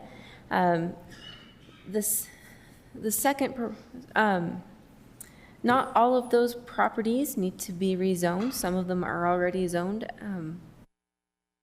What they are proposed to become. The master plan amendment includes a request to change from medium-density residential and medium-density transit-oriented development to high-density transit-oriented development. The applicant is requesting these amendments to allow construction of a mixed-use building with 109 residential units of a mixed scale of unit sizes and commercial ground floor space adjacent to 400 South. In addition to these applications, there is a third application that the Planning Commission is also reviewing, and that is a design review application. At their November meeting, the Planning Commission recommended approval of the zoning amendment, but they did not recommend approval of the general plan amendment. That was due to their opinion that evidence did not provide what they felt needed to be demonstrated from the proposals to comply with the consideration number 3, the applicant's community benefit, unit replacement, and tenant displacement proposals. Planning staff has recommended approval of the amendments of all of these items. Additionally, at the public hearing for the Planning Commission meeting, there were 8 people that spoke, and all of them were not in favor of this application due to concerns about solar blockage in the neighboring lots across the street, not adjacent to the property, the bulk and height of the building, and incentivizing neglect. There's a couple policy questions associated with this one, including you may want to discuss whether or not you feel density should be high or medium in this area, and also whether or not you support amending the zoning map amendment and general plan. With that, I'll turn it over to planning staff. All right. Thank you so much, Kate. Good evening, council members. I'm Grant Amon. I'm representing this request for the general plan and zoning map amendment for these properties. Next slide. The subject property is located on the corner of 400 South and 8th East. As you can see here, this image notes its significant placement along the track's fixed rail red line close to the 900 East station. There are 3 properties subject to rezone and 5 properties in total that are impacted by this request.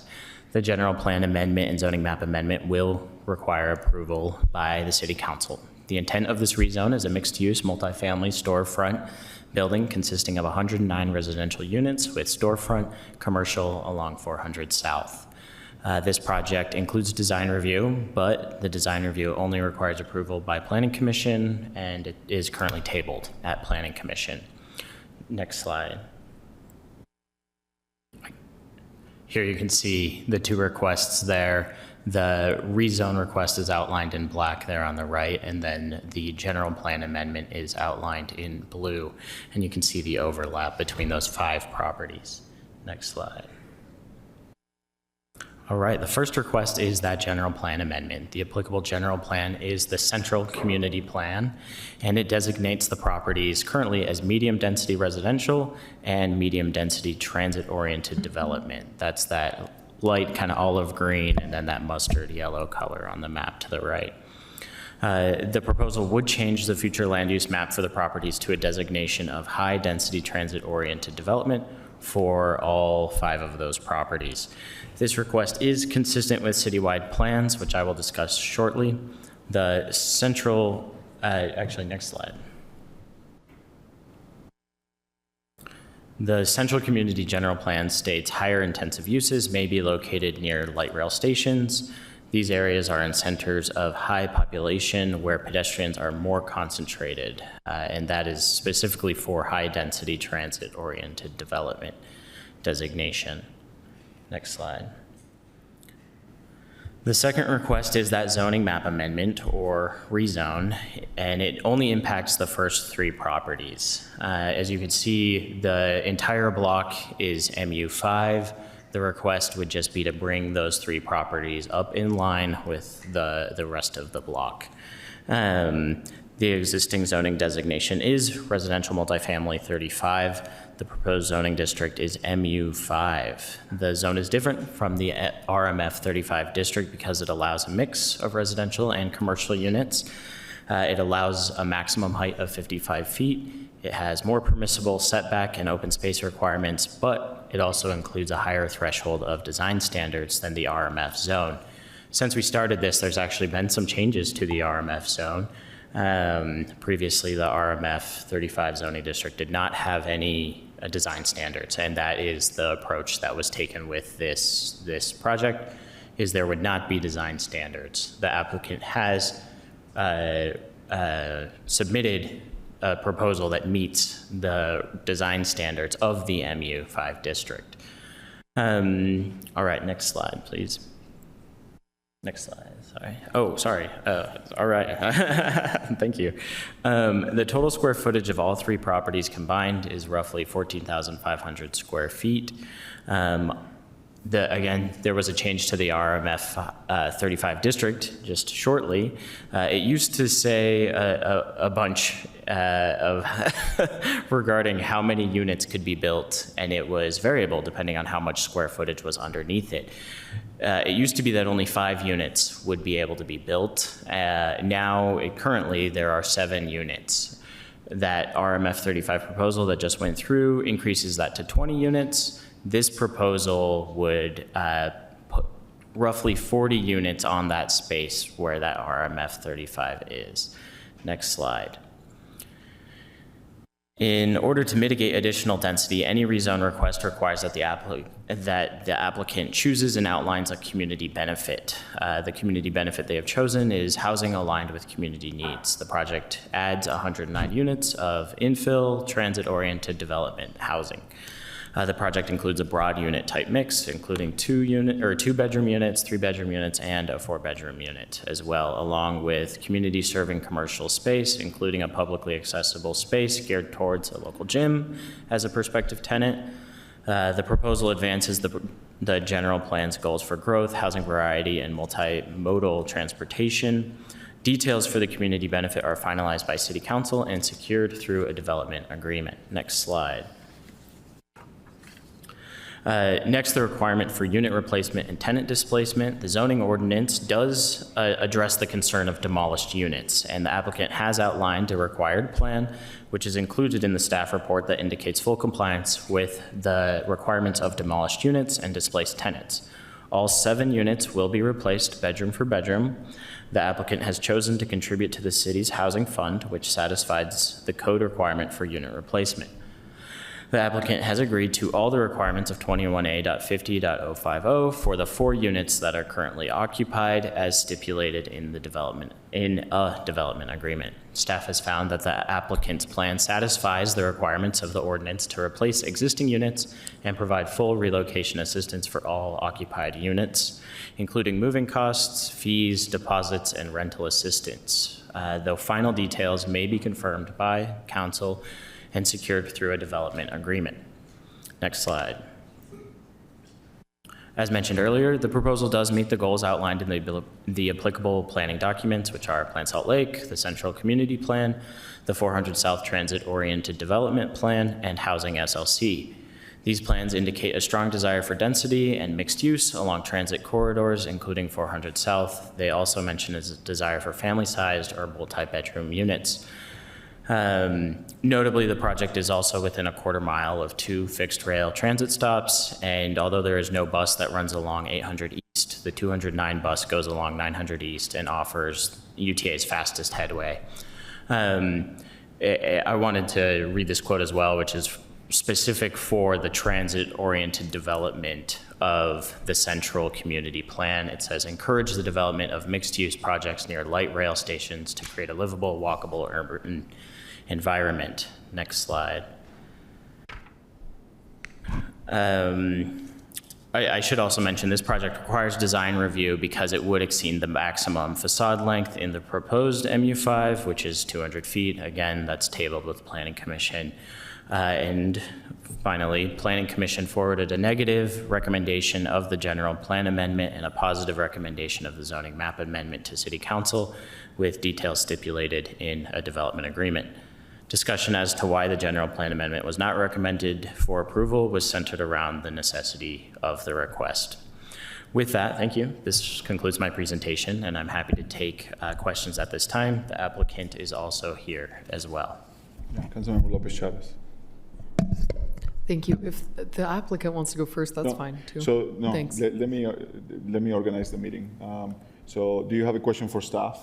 I was just going to mention some comments about the rezone, but Okay. So if you want to ask the applicant, we can have them at the end. We can have them to present, and you can ask them directly questions. But if you have questions for staff, you don't have. Okay. Any questions? Okay. Let's welcome the applicant. The applicant will have 5 minutes to present.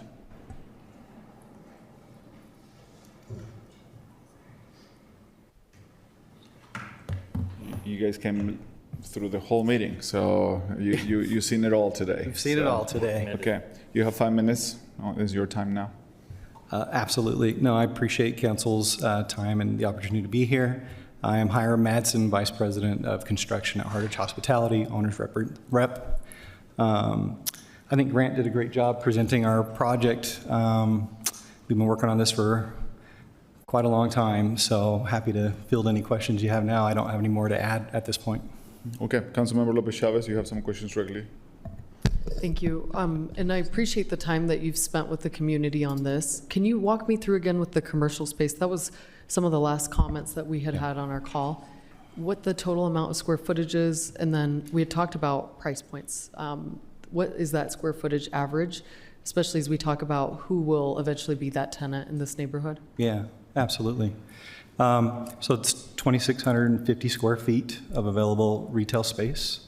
It is carved up into 2 sections. We do have a drive entrance for the subterranean parking garage that splits that up. And the way it's designed is that larger space that's 2,200 square feet could be parceled up into smaller tenants if needed. The marketing plan is to see what possible retail tenants want to take the space. Local businesses, whether it's a convenience store, a coffee shop, a gym, lifestyle, health, fitness, that's kind of what we're hoping to add to the neighborhood as we think it's a need. And obviously with the walkability and the whole point of the 4th South Corridor for that live environment and transit and walking around, we think that a gym would be a very attractive tenant in that space. So that's who we would target. We would target local tenants, local gyms, to see who would be interested in it, but we would also go after the national big brands and stuff like that. The price point right now, it would just be following market. So it varies a little bit because you have anywhere from $18 a square foot triple net to I've seen up to 27.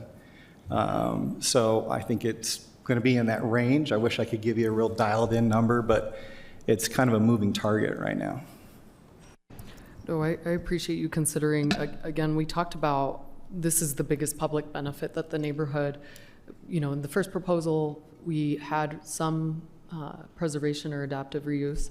In this new proposal, the commercial space is really where the impetus has lied for this neighborhood. And I just wanted to make sure and, really put it on the record that I think because we're not able to preserve housing units that have been affordable, obviously you purchased them, but they really did serve a purpose to this neighborhood. And because we are increasing in this transit node, specifically on 8th East, we're going to see a lot more egress points of vehicular transportation. That was my only concern still, that was an outlier, was this commercial space. I'd love to see if there's an opportunity. I'm going to be supporting this because I think you and Grant has done a fabulous job really interpreting density, making sure that we meet those community needs. But I just want to articulate again that this commercial space has the opportunity to be broken up if you can't meet those demands. This is still, according to our census tract data, a very low income neighborhood. It's one that receives a lot of different support. And so I just want you to consider that because we're seeing a lot of development that's trying to place commercial spaces and more luxury retail experiences. And that doesn't seem to match the consumer's price point. And so as we consider that, really taking that opportunity to look at how can you bring that cost point down, because that, in a triple net lease, that's still a significant amount for a new business owner, for example. Yeah, I think one of the things that we want to make sure we're doing is something that's sustainable. And we've talked with you before about, something as exotic as a dog wash, self-serve dog wash, even like secure bike storage for people using the tracks. So we just want to make sure that we're not creating something that's an empty storefront going forward and really, has some vitality to it. Yeah, and with that, I'll just end the comment saying, again, 400 South, that's the biggest thing, is that it's not that we don't want the development, it's that 400 South and the commercial spaces there have difficulty with retail. So when you say gym, my ears perk up because we have so many of those gyms and it's created a lot of, again, it's stagnation, and we want to activate 400 South, especially knowing it's a TOD. Thank you. Thank you. It seems like we don't have any more questions, so thank you for the presentation. Oh, Councilmember Dugan, sorry, I didn't see. I'm just kind of, my question is more to Councilmember Lopez Chavez, is this, are you looking for a development agreement for this portion? Because this is just a rezone of the area. And do we need to put this in a development agreement? And do we have those terms of your points for a development agreement? So there will be a development agreement that is approved at the same time as the ordinance, if that is the direction that you want to go. Yes. Okay, and does that development agreement capture what Councilmember Lopez Chavez wants or was looking at? Yes, it should. Oh, okay. All right. Thanks. I wasn't sure there. Thank you. Okay, thank you. Thank you for the presentation. Thank you. We're moving on right now on the agenda. I'm going to make some executive decisions here since you guys gave me the microphone. It's your fault. So I'm going to move to item number 5, which is an informational item welcoming the Salt Lake County Council for a presentation. We're going to welcome at the table Councilmember Amy Winder Newton, the Salt Lake County Council Chair for District, and she represents District 3, the Council. And Susan Harrison, Salt Lake County Council Member at large. Welcome. And Councilmember Rose Romero. For some reason, I struggle with saying your name. Rose Romero, also welcome at the table. It's your time, Councilmember. Thank you so much. We really appreciate you being willing to let us come today. And we also have Councilmember Johnson, who represents Salt Lake City, who's sad that he couldn't be here tonight. So we wanted to give you a brief update just on some things related to Salt Lake County. We're trying to do a better job of educating people in our county about our budget, about what Salt Lake County does. And so we've been talking to several city councils just to run through some things. Now, you're going to already know a lot of this, and so we'll go pretty quick through this and then be happy to answer any questions. What's my best way to move forward? So Scott on our staff is running the slide, so just say next slide whenever you're ready. Okay. Thanks. All right. So we'll go ahead and so we are almost wall-to-wall cities now as a county, and this will be completed in 2027. Here's kind of an idea of when the different incorporations happened, and I know you all have a copy of this, so if I go too quickly, you can go back and look at it at your leisure. Go ahead.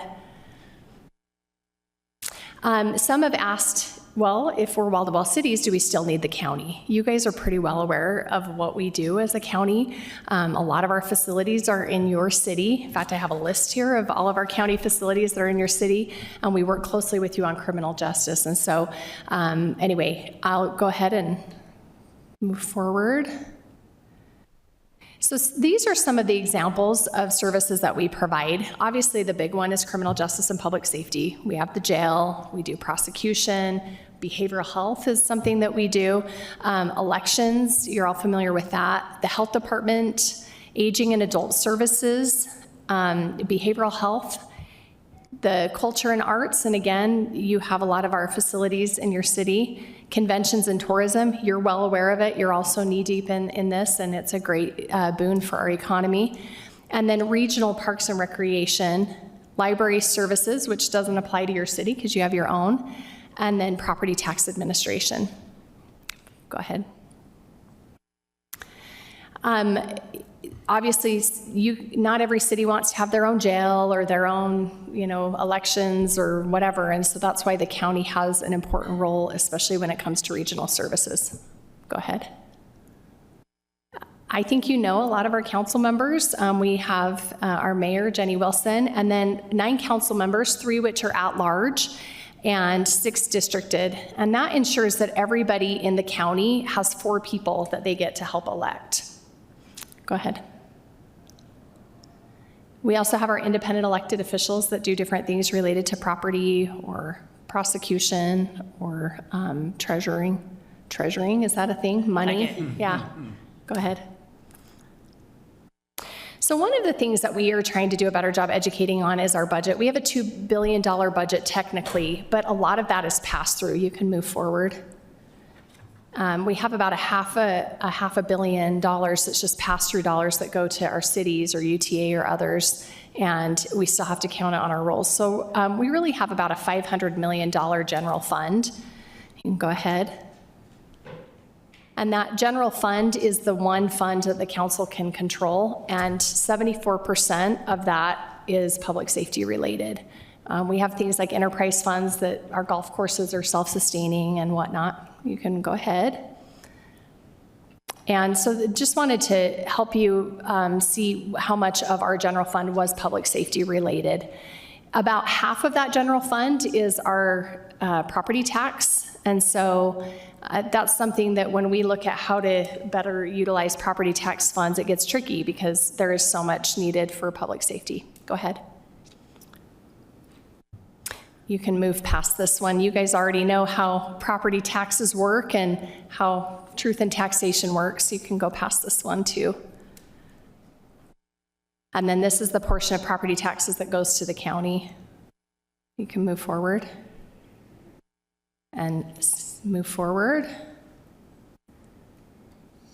One of the things that we try to do as a county, we appreciate our AAA bond rating, but we also try to be fiscally responsible and do stress testing and other things. We had our budget session this last December, and we had to make some hard decisions because public safety costs are going up. One of the things that we decided to do is to recognize that we weren't best suited to do daycares. We had a fraud audit that didn't look good. We had some other reports and information that made us realize the best option for us is to bring in other people who are really good at doing daycare and let them use our facilities. And we focus on criminal justice reform and the things that we're really good at as a county, tourism and things of that nature. And so that's what we decided to do. We are talking to different people who may be able to utilize those rec center spaces for childcare. We actually have been in conversations with Salt Lake City Youth City about the Northwest daycare, looking at that facility as something, as maybe a potential option, but nothing's been officially announced. Also, we are going to be starting an after school or a summer program this summer for the kids who need somewhere to go during the summertime. And this is something Councilwoman Harrison and Councilman Johnson brought forward. And so look forward to that, to get some more information as we move forward. I just want to end by talking a little bit more about the public safety piece because it is such a big connector that we have with you as a city. We made the decision that we're going to do a lease revenue bond to add on to the jail. And while we recognize that we do need more jail space, we are also making a significant investment in doing criminal justice differently, where we are wanting to give help to people who need mental health or substance abuse help and ensure that we can decrease the number of people who are in and out of the jail. And so through the Lifeman model that we are working on right now, that is something that we are moving towards, and we've made significant investments in that. And so we are going to be adding on to the jail, but it won't be on the ballot. It's going to be something that the council is just going to do as a lease revenue bond. You can move forward. This is just some more information about our public safety needs. As you know, we have the Metro Jail and we have Oxbow. We'll be closing Oxbow. It's an old jail. It has a lot of maintenance that's needed on it, and it's not cost effective to keep that open. And so this will be add on to the Metro Jail. You can move forward. And I think that is our last slide. So are there any questions or anything that you want us to know that you're working on? Council members, do we have questions for the other entity in the table? No? Councilmember Lopez Chavez. Thank you, and thank you for the presentation. Thank you for coming to visit City Hall, and I really appreciate the work you do. As you know, I got to participate in your county budget process. So District 4 residents, and specifically the East Central seniors of our city, would love to know and hear what should we expect on the future funding for the operating cost of the 10th East Senior Center? Oh, I'm so glad you asked that. So as you know, during our budget deliberations, we were looking at, do we keep putting money into this, or, when we have other senior centers close by or not? Well, we did decide to continue to do the upgrades on the building. And the ongoing costs, we found a new market tax credit that we can use towards it. And so we are moving forward as planned. Yeah, and thanks for participating in our budget process. It's great to see you, as always. That was awesome, and I really appreciate that answer. Thank you. Yeah. Councilmember Wharton next, and then Councilmember Petro after. Yeah, my first question was similar on not just the 10th East Senior Center, but there were some other senior centers as well. What's the long-term plan about those? Are you thinking more of a similar path like the daycare, of having a private operator, or? No, with senior centers, it's an interesting question because we do have some cities who build the building and then we just come and operate the services. And so, we may look at that in the future for future centers. As far as in your city, the commitment, I believe, and I guess I shouldn't speak for the whole council because we haven't actually taken a vote on this, but at some point, Northwest or Riverbend, that's an older building, and we will look at rebuilding that so that it has plenty of space. So as far as any other decisions, there hasn't been any specific decisions on that. I don't know if my colleagues here want to chime in on that. If I may, Mr. Chair, just add. So I think it's a really important discussion. Every budget session can be difficult. I think this last budget session was the most difficult I've experienced on the council, and many of you are aware of some of those challenges that we had during the budget session, but I think what's important is what we're doing now and how we're moving forward. I'm very, very grateful that we have this commitment to expand summer programming, summer camps for kids, and that's in a more widely distributed area throughout the county. I'll tell you my commitment that I will continue to fight for is supporting families, supporting how we help make things more affordable for working families in the community, supporting our most vulnerable and our seniors. So that's my commitment, and there will always be, budget challenges as we face each year, but that is my commitment to you. Yeah, I'll just say that I don't think, we have items that come through our city budget every year that people write in on that are kind of the big thing for that year. And last year, I had way more comments about the county budget than about the city budget, and they were all about daycare and senior centers. And then before that, the year before that, even though this wasn't part of the budget necessarily, I got so many emails about Abravanel Hall. But I think I've told some of your colleagues on the council that the thing that I hear the most consistently from residents about the county and the budget and complaints that they're making, and I don't want this to be accusatory, I don't mean it that way, but is about the facilities, just that the county facilities feel like that the maintenance has been deferred as long as it can go, or way too long. And now we're in trying so hard to be, I think, fiscally conservative. We're undoing that because now they're too far in deferred maintenance in some respects. I say that as an outsider. I'm sure you could come in and criticize all you want about the city budget, and you're welcome to do that. But I just wanted to bring that up because I appreciate the feedback that sometimes I get when people confuse which elected official they're talking about. And so I hope that, I feel like you're doing that, and some of the decisions that you're making are trying to kind of turn the ship a little bit. So if there's something that we can do to help with that, we want to be good partners too, and we know about the challenges of deferred maintenance as well. So it's not an easy decision. Well, I appreciate that remark because you're right. We're concerned about deferred maintenance too. One of the things that you could help us with is as people talk about the county, we want them to better understand what is property tax funded and what's funded with everything else. So public safety is mostly property tax, right? But when we talk about like rec centers and other facilities, those are funded with like our track funds, the TRCC funds. And so the tourism taxes, as we like to say. And so it's just about balancing that, right? And so we're not trying to cut, but we need to have a more robust plan on deferred maintenance, and we're working on that. So thank you.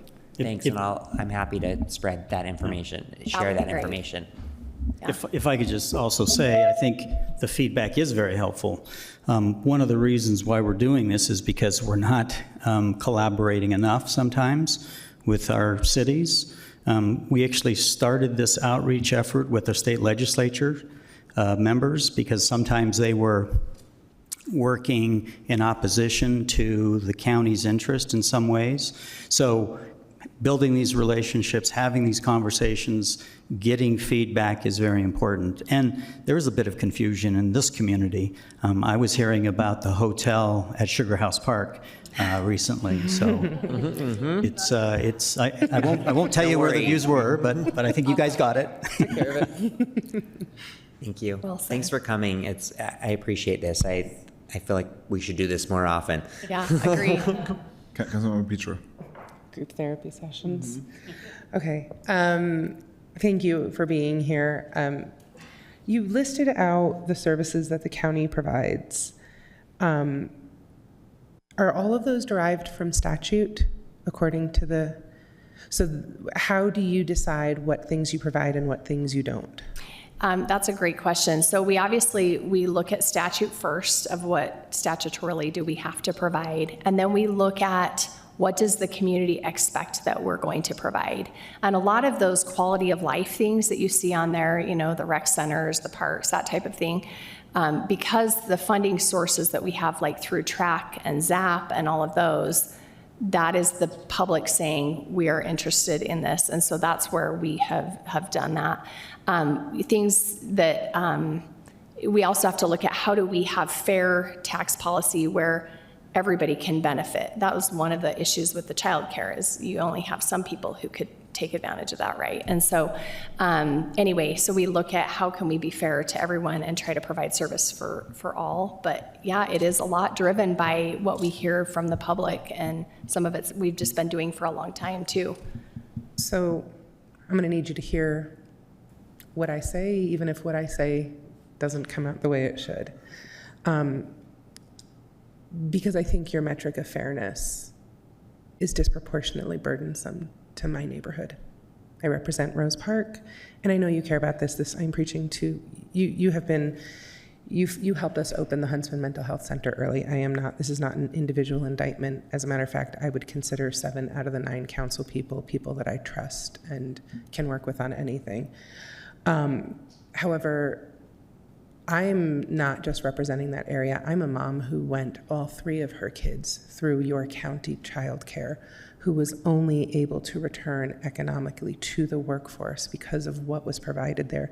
And not only were my children well taken care of in a place that allowed me to become a member of the workforce who could focus knowing her kids were cared for, but my children to this day, my firstborn turned 15 yesterday, has a more secure experience in his community because the seniors from Riverbend used to come over and help feed him, and they still see him in Smith's because the women who took care of him are still checking him in and out when he goes to that rec center. And when he acts a fool, there are people who have known him since he was 2 years old who helped potty train him, who are telling him, you know better than that, don't let me find you over in that space. So what you built through those child care centers may not physically show up in every community the same way, but your ROI on what you did in ensuring that people like me, who are as hardworking as possible, got care for their children to get those young people to adulthood safely,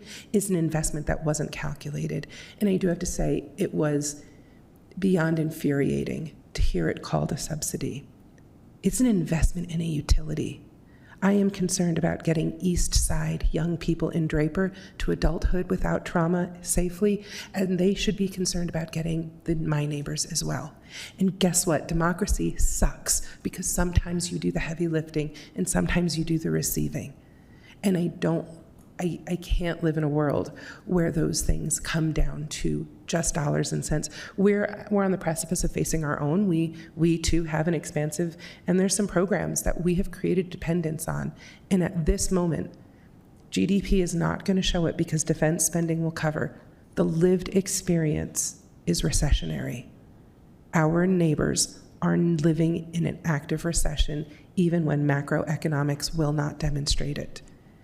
And so what's happening is we've created dependencies, and to pull them back at the point where people need them the most without actual things that are going to take their place is legislative malpractice. I will be guilty of it, so 3 fingers pointing back at me because we have a really rough, but this is not the way we govern. And so I need to put that on the public record because it is the real experience of my neighbors. I know 3 families who are currently panicking, and their children, a combined 5 children, will either be under-supervised or unsupervised. And when that kid chokes on the grape because a 16-year-old decided to stay home from school to watch them instead of, the people who we have at the county, it's going to be a devastating moment for all of us. Thank you for sharing that, council member. I especially love the story about your son, and that's amazing. One of the things that we are looking forward to with the changes that we've made is now we have childcare providers in those same facilities, or we will be, but it's going to focus on low-income families. Before, our childcare program had no income qualifications, so you had middle and high-income families who were being subsidized by taxpayers who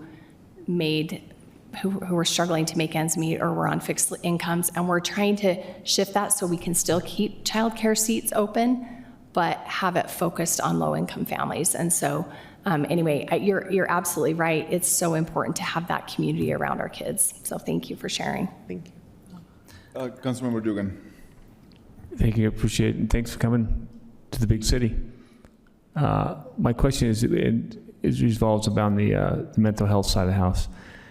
Earlier today, you might have been here when we were still talking about our homeless camping ordinance, and we had a long conversation about that, and we struggle with that because you have a camping ordinance, but then you're also struggling on where those people go and where do they house. And we have a micro shelter here. We have a number of shelter beds, as you always aware, but we're always struggling with on the mental health side of the house. And that's on the county's statute of taking care of. And how do you budget for that? And how do you balance your budget for that with the needs, with the state and the feds and the funding side of the house? Because just like everything else, there's more need than dollars. And you have 74% of your public property tax goes to public safety, and this is just as big as public safety. I think it's probably part of public safety in a lot of respects. And how do you balance that, and how do we help you balance that and get more money from the states or the Fed? Yeah, go for it. So, agreed. This is one of our top priorities, and as Councilwoman Winder Newton mentioned, in addition to our work to expand the jail, which we've known we've needed for years and years to expand the mental health beds in the jail, we are actively working to improve access to those services. Just this year, we are opening over 3 group homes, which will open up over 100 additional beds for those with severe mental illness with wraparound services. That's just one example of what we're doing. We're very grateful to Representative Dunnigan for helping get past a Medicaid waiver that will allow us to bill Medicaid while folks are in our jail. We're getting that rolled out now. We're also expanding our treatment for substance use disorder within the jail. Currently, we can just continue that treatment if someone has already been on it.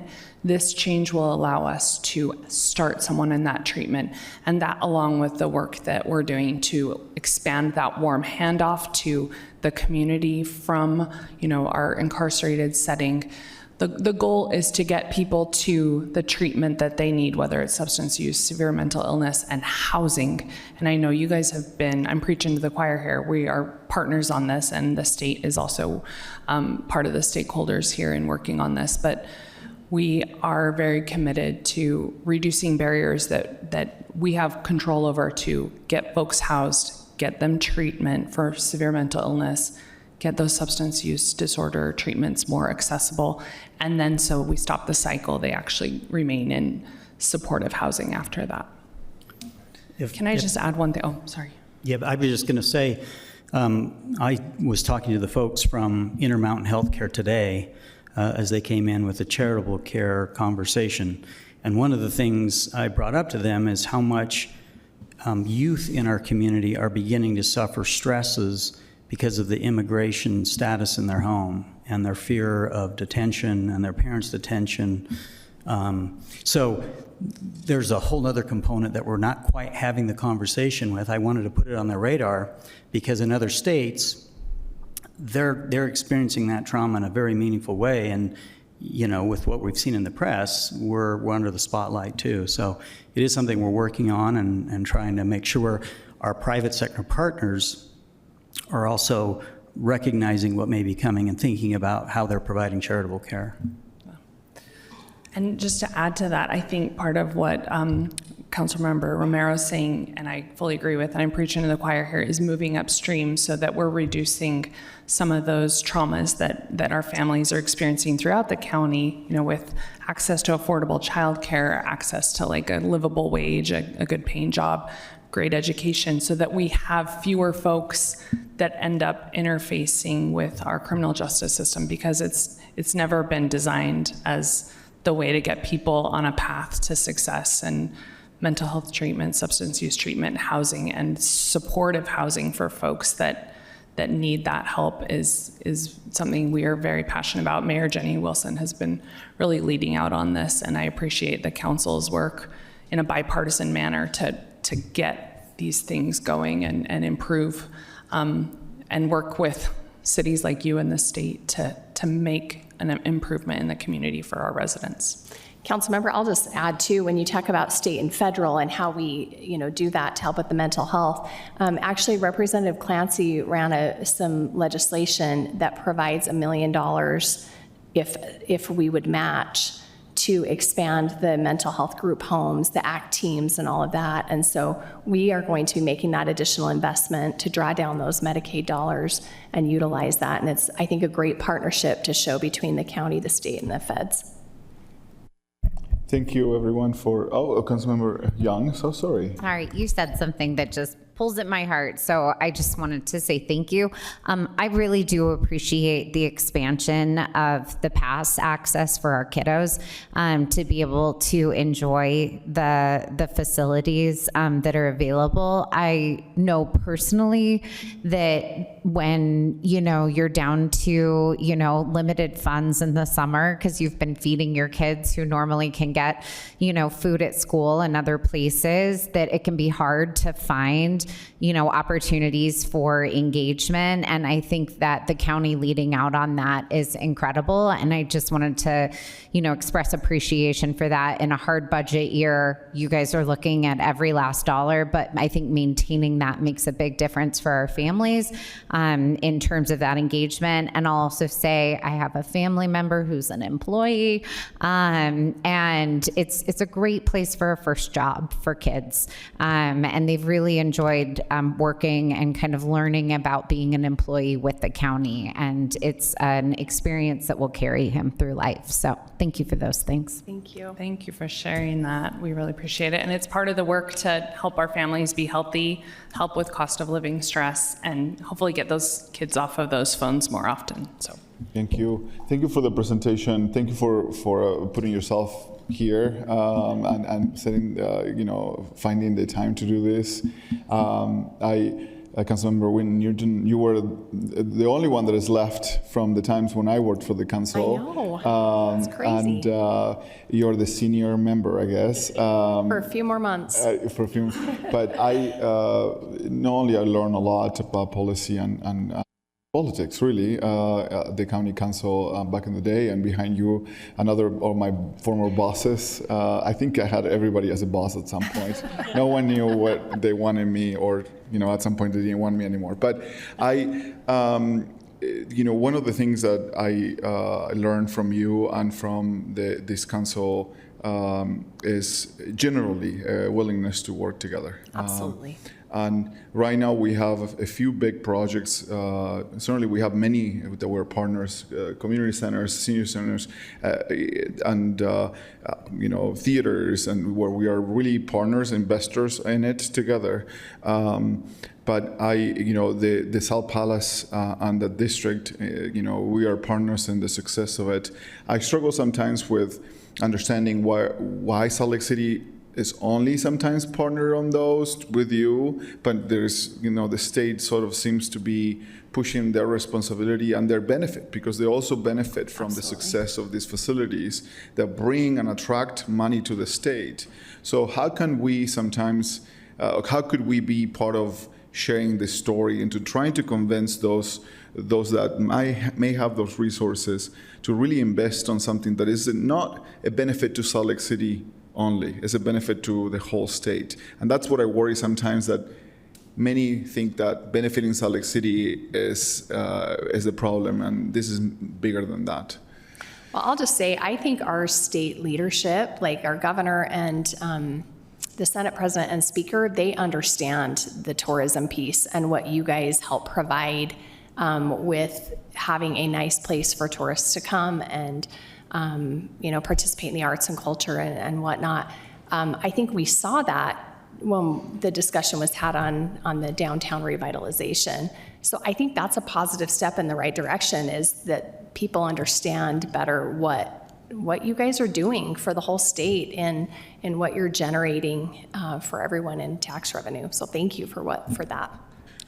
If I could also just respond, we also promote the Southtown Convention Center, right? And so that brings in a different group of allies and supporters and the economic engine there. So your point's well taken. We should be recognizing this as tourism industries and bringing those voices to bear. And Salt Lake City is investing dollars into this, to the actual Salt Palace, and potentially, costs. We are subsidizing some of these costs to make sure that it's a success, because we want it to be a success. But that is a little bit, generally, one could say, a little beyond what we're supposed to do. We're still invested in it and the success of it. But while we are trying to solve so many problems at the same time related to homelessness, and it doesn't seem to be enough. And I just, if there is anything that we can do to help, share our impact and what we're bringing to the table, we would love to be part of that. So thank you for your time. Yeah, thanks. Thank you for the work that you guys do and the public service that you provide to our county. So thank you. Thank you. Appreciate you all. Thank you for your service. I really appreciate the many ways that we interact and partner together. And please reach out to us if there's things we can do to strengthen that. Thank you. Thank you, everyone. We're going to take a brief break right now, and I don't know how long. Library. We should do the library and then break. Okay, let's do the library. I felt bad for they're busy right now, but we are going to bring the library people to the table. Library, Salt Lake City Library. We are moving back to the item. I'm sorry for that shift. We appreciate you for waiting. This is item number 4, fiscal year 2026-2027, proposed budget for the Salt Lake City Public Library System. Austin Kimmel just joined us at the table, our council policy analyst, to give us a brief introduction. Noah Basket, the chief executive officer of the library and the library director, and Taylor Vaughn, chief financial officer for the library. Austin, it's your time.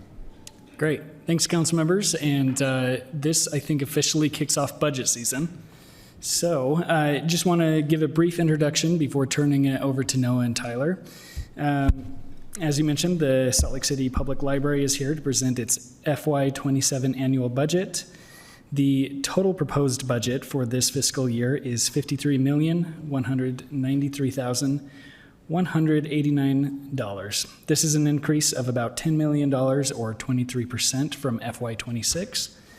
The increase is driven by a higher amount anticipated for the required pass-through of property taxes to other entities, an increase in capital projects, a cost of living increase following the approval of the collective bargaining agreement for library employees, which was approved earlier this year. And a few other key points I'll make is that the library does not propose a property tax increase as part of its annual budget. The library is developing a proposal to fund branch improvements and potentially a new branch location, which it intends to discuss today and discuss further at a future meeting. And that proposal may result in a tax increase at a future point. Last, the library is not proposing any additional FTEs. And as a reminder, the Salt Lake City Library is considered a separate legal entity from Salt Lake City. The council's role in the library budget is a little unique to city departments. The library board sets policy for library operations, and the council is tasked with reviewing and approving the overall budget and setting the library's tax rate. Policy questions can be found on page 2 of the staff report, and with that, I will turn it over to Noah and Tyler. Thanks. Thank you. Thank you, Austin. Great to be with you, City Council, and good evening. On behalf of Salt Lake City Public Library, I am pleased to present you all the library's proposed budget for fiscal year 26-27. Tyler handed out our budget book, which has been presented to the library's board of directors, approved by that body in its March board meeting. We have a great deal that we're really excited to share with you all as part of this year's proposed budget, particularly as we look forward to the next chapter of the library in service to building a stronger Salt Lake City. We're really excited in particular as we wrap up our strategic planning later this spring, and this budget speaks to that future. And also as a part of that next chapter, we're excited to share with you the connection between this next year's proposed budget, as well as the opportunity to bond for some of the critical needs of the library as well. So we were going to start out our presentation with just a few library trivia questions, but in light of time, I think we may postpone those, and if we have any time at the end, we can circle back. I can't. No, this is a test. No, the question. Yeah, if we have time, we'll circle back. How does that sound? So with that, could we skip actually to slide 9? Okay. So we began this tradition last year with you all in light of the fiscal 2025 year request for an increased tax for the library. We really did feel like it was incumbent upon us as a library to report to you all, as the City Council and the public at large, on what the actual return on investment, both in terms of that financial investment, what's been the return to Salt Lakers. And so this slide shows just some real, actual returns in terms of what we've been able to do with that additional funding over this last year. We have been able to provide competitive staff compensation. We were able to, this past year, have an wage increase that was particularly focused on our entry-level staff. And as Austin mentioned, we were also able to reach a labor union agreement earlier this year, ensuring that we're supporting our staff well in terms of compensation. We've also been able to really focus on some prioritized capital projects. As you know, we were able to reopen our rooftop plaza at the main library across the street, and I am happy to report that we are ahead of schedule, under budget, on the Crescent Wall renovation happening at the main library as well. So even though it says on this slide it's scheduled to wrap up by June, we're actually hoping we're going to be able to open it up to the public next month, April. Really excited about that. As it relates to really thinking about ongoing stewardship and sustainability of the library, we've really been able to strengthen our philanthropic strategy at the library. This past year, we launched the Salt Lake City Library Foundation. And we also launched our Next Chapter Capital campaign, really working to leverage local philanthropy as we think about some of these significant capital projects in the library's future. We were also able to increase annual giving, private annual giving to the library by nearly 300% over this last year. So the early fruits of our library foundation effort, we're seeing early fruit really in an exciting way. We also were able to secure 8 new grants from local foundations as part of that effort. And this past year, an important part of this past year's budget has been strategic planning consultation that's been ongoing and has really been deeply informed by some really intentional and intensive community engagement work. And we're excited to be able to present our final strategic plan after it's approved by our library board in June. Next slide, please.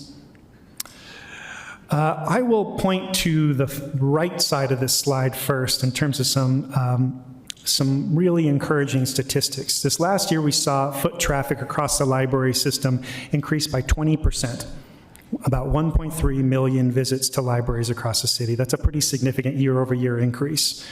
We're also seeing circulation counts go up, so people continue to check out and leverage all of the services that the library provides. Circulation was up by about 8%. Our unique patron count was up by about 9%, and new signups for library cards was up by nearly 12%. Now, on the left side of the slide, this was actually a question that we did as part of some public polling back in 2023. Amongst a number of other questions, we asked the public, would you support or oppose additional funding for the Salt Lake City Public Library, even if it resulted in a property tax increase for residents? Back in 2023, 73% of Salt Lake City residents that responded to this poll said yes, they would, either definitely or probably. We were interested in getting a read on how that public sentiment may have changed. And so we asked this question again earlier this fall as part of our polling surveying that we did with our strategic planning community engagement. As you all know, Salt Lakers are feeling the increased cost of living in a number of different ways. We were very, very prepared for that number to not be what it was back in 2023. Next slide, please. That's not what happened. We were surprised to see that that number actually went up by 15%, where 87% of Salt Lake residents polled this past fall said that they would definitely or probably support increased library funding, even if it meant an increased property tax for residents. Okay, I'm going to turn it over to Tyler Barr, our CFO, to talk a little bit about the long-term financial strategy that undergirds this forthcoming budget as well. Thanks so much, Noah. Next slide, please. This is information that we've made an effort to share with the council each year as we've presented our budget. Slightly different format to be more visual. This slide represents the beginning fund balance at each of these fiscal years that we see forecasted. The red line on this slide represents the floor below which we do not want to fall. That's about 2 months of operating revenues, or 16%. Next slide, please. If we go back last year, this black line represents our projection, and we were anticipating hitting or falling below that line, that red line, in fiscal year 28. Next slide, please. Thanks to some unplanned revenue and some one-time savings, fiscal year 25, you can see that our fund balance is a little stronger. And we're thrilled about that. We have stayed the course. We've worked the plan that the library has instituted a couple of years ago when Noah and I came on board, and it's exciting to see the opportunities there. Next slide, please. So I want you to pin this slide in your memory for just a moment. We'll come back to that, but it presents some great opportunities for us coming up here in fiscal year 28. back to Noah. We'll talk about, or excuse me, no, we've got some specifics on the budget. Next slide, please. So high level, and this information is in the budget book that we handed out and that was in your packet. As far as revenue goes, we're projecting a 2% increase relative to new growth, including the expiration of the Greenery District increment. As Austin mentioned, no property tax increase is proposed. And our budget has included these pass-throughs previously, and Mary Beth and I were just talking, and I think a lot of that will fall to the city specifically based on some changes in accounting and the way that the county has been treating things. But that's an important element that has been significant in our budget in the past. Next slide, please. In terms of expenses, our staffing, the budget includes, consistent with the union agreement, a 5.5% increase in wages. That includes a 3% cost of living adjustment and 2.5% for STEP, union eligible employees. The same 2.5% would be applied to non-union employees for a longevity increase. No headcount increase, so any changes that are going to come as a result of the very exciting strategic plan around the corner, we will act within the existing complement and not increase our headcount. We've also decreased travel by 10%, which I'm pretty thrilled about.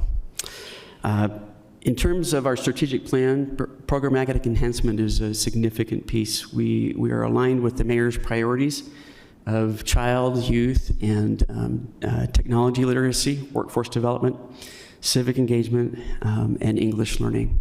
And our strategic plan will double down in these areas to make sure that we're focusing on those, and particularly with communities that need a little extra help. Next slide, please. In terms of capital, we've identified $1.9 million in improvements, replacement, and enhancements to buildings that need them. Some furnishings, $400,000 in IT projects. And then we have also identified, consistent with our practice the last 2 years, $3.3 million in reserve or contingency projects. Those are items that are on our list of deferred maintenance, things that need to be addressed. But as we have seen the last couple of years, unplanned revenue, that gives us an opportunity potentially to take advantage of current pricing instead of waiting a year or two for inflationary costs to overtake those. So those projects will not proceed until we confirm at a couple different points in the year that funding is available. Another important point on capital, it does include approximately $6 million for architectural design and construction documents for our Day Riverside and Anderson Foothill branches. Noah will talk about some of those in a little more detail, but that's an important component, a very significant component of the capital project budget this year. And if you have one more slide. Next slide, please. Thank you. So the slide that we pinned in your memory, as a result of the one-time savings and revenue, creates some great opportunity to get a jump potentially on some of these capital projects. So with that, I'll turn it over to Noah. All right, next slide, please. So this project plan might be familiar to many of you. This is something that we've shared with you over the past, well, more than 2 years, longer than Tyler and I have been here in talking about potential bonding scenarios to pay for the critical capital needs of the library.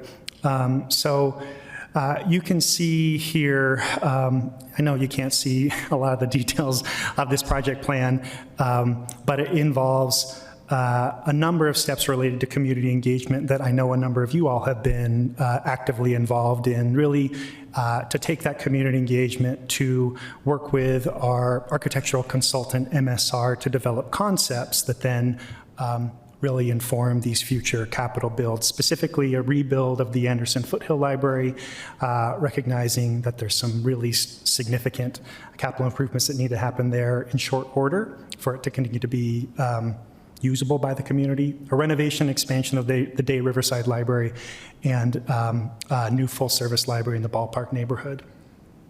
And then you can see on the bottom half, as we talk about the funding strategy, we have launched our philanthropic strategy, our capital campaign, and and as you can see, we're kind of right here at a time, kind of a critical point in time in determining next steps related to potential bonding scenarios. Next slide, please.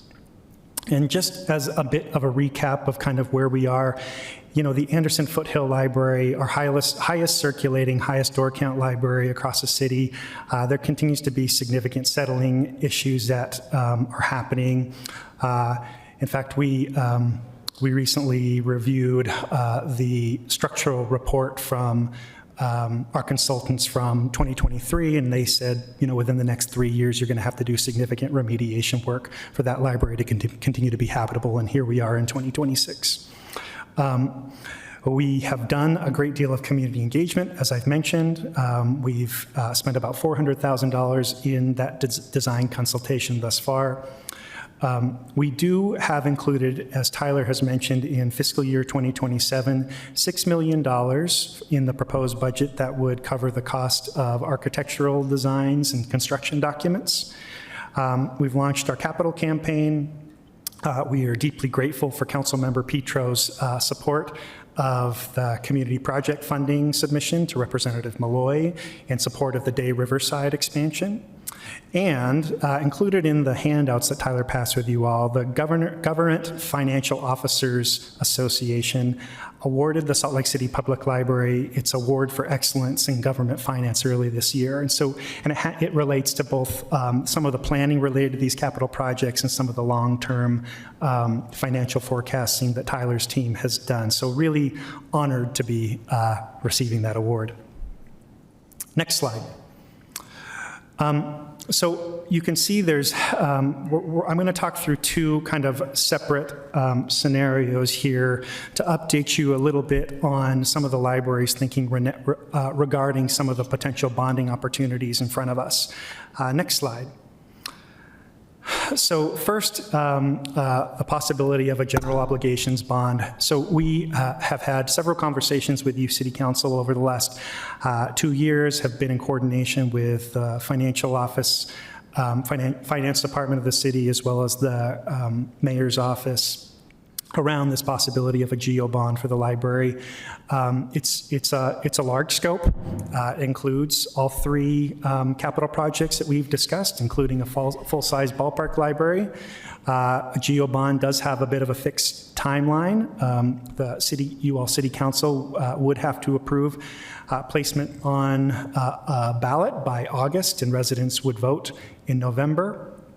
And then the library would begin really working towards that GO bond vote, as we earlier several years ago were directed by the mayor's office. We've had many conversations with you all.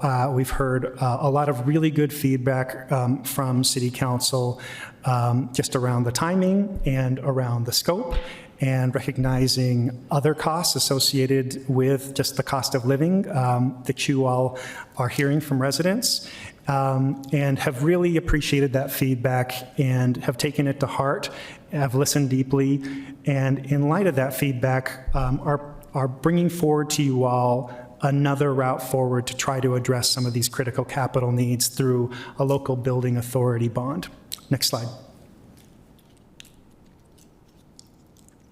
So in the next slide, I'll go into some more detail around what we're proposing. But an LBA bond for the library would be smaller scope. It would include the rebuild of the Day Riverside, or the rebuild of the Anderson Foothill Library, and a renovation expansion of the Day Riverside Library. It wouldn't cover the funding of the full-size ballpark library branch. We're continue to be really excited and to be partners with the city and the CRA to help make that library happen. We will continue to fundraise for it, and in a few months' time, we'll have concept designs for that facility. But we would be looking a little bit further down the road as Ballpark Next continues to think about the phasing and the full funding structure of how that library gets built. There's a bit more flexibility in timeline related to the LBA bond, and when you think about all the confusion around potential tax increases with the city's truth and taxation process, this gives us a little bit more flexibility in terms of when a bond would be approved by City Council. And this would be something that would be smaller, and we've had really good conversations with Mary Beth and City Finance around the potential benefit of this route. Next slide, please. So here's what we are asking City Council to consider, that they would approve an LBA bond for the library in winter of fiscal year 2027. That's this coming winter. And as Tyler mentioned, in looking at the long-term financial forecast, this would require an increased tax from the library for fiscal year 2028. The library does have existing revenue in our fund balance to cover the first $3 million bond payment of what would be a $40 million bond. And we would be proposing a $6 million tax increase for that fiscal year 2028. Half of that to service that LBA bond for the next 20 years, and half of that to service increased library operation costs. Our financial forecasting shows that with that increase in fiscal year 2028, and based on long-term financial planning, that we would not need to seek an additional tax increase as a library until fiscal year 2034. Next slide, please. And then I kind of shared some of these details already, but this would be a $40 million bond, which it would be sufficient, along with our capital campaign, to cover that rebuild of Anderson Foothill and a renovation expansion of the Day Riverside Library. It would be a 20-year term. And again, we continue to be really excited about having a larger library replace our ballpark library lab, which we also really love. But we are really excited about the opportunity for a full-size library and ballpark down the road. Next slide. So I think this is our last slide, and it outlines a bit of the library's budget process, which is a little bit longer. It was back in March, in February, we presented our budget to the library board. They voted on that in March. This last several months, we've been engaging with you, City Council, and the mayor, and other city partners around the library's budget. And then that we'll do staff presentations to share a little bit more about the budget. And June, you all would vote on our proposed budget. And July and beyond is related to, we will have a strategic plan by then, as of June of 2026. And our request would be that we would be able to come back together later this summer in July to be able to discuss more of the possibility of the LBA bond for the library for these critical capital projects as we've described. And with that, next slide. We thank you all. I think the last thing is that we handed out T-shirts for you all. We probably didn't get the sizes right. Sorry about that. But the library's tagline, we work together to make lives better, as Tyler and I are both sporting that this evening, and we just wanted to extend the library love to you all. So thank you all. Welcome any questions. That makes me very happy that you thought I was a small and Chris was a medium. But we'll redistribute. I'll take. We have a plethora of extra smalls too. So, but that's the polite way. I see what you're doing there. No, council members, don't be shy. Councilmember Petro, and then Councilmember Carlson. I happen to have survey results directly from my constituents about the library. So when I speak, I can speak like with actual authority. I'm so excited about this. Okay, so you know that when you came to me, I was really skeptical about bonding for library, where I've got a lot of neighbors who are worried about water in their houses, you know. So, but surprisingly, even though you are ranked lower in a priority list than I would have expected, you are ranked not in opposition by a majority of the people who respond to me for this bond. But the clear mandate that I have here is to mitigate, to do the least impact. That the financial insecurity is high, And so while Day Riverside is something that people want to see investment in, and we have everything, like they want you to invest in materials all the way through to the teen spaces. There's a lot of marmalade envy in these comments here. Thanks, District 3, setting that bar for us. You know, it really is wide ranging. They're imploring you to not do anything that would stress out budgets. So I don't know if a larger GO bond at a lower interest rate is comparable to what an LBA bond would be if it carries a higher interest rate. I don't know if we have other bonds falling off that make this neutral to their taxed experience. But as you're looking at this, if you can present that sort of information, that will help me in deliberation, it will help me in informing and gathering. I don't know any of the answers this budget year because it's going to be hard, so I am going directly to constituents more than I do on other topics. So if you can provide that sort of information, if you can check, I know Mary Beth keeps a really great list of what is terming out on bonds, so where we have kind of some flexibility. If you can present that information as we move forward, it'll just be really, really helpful to me as we move forward. Certainly, Council Member. I should have also clarified too, I don't know if I did this. Our proposal is to go with the more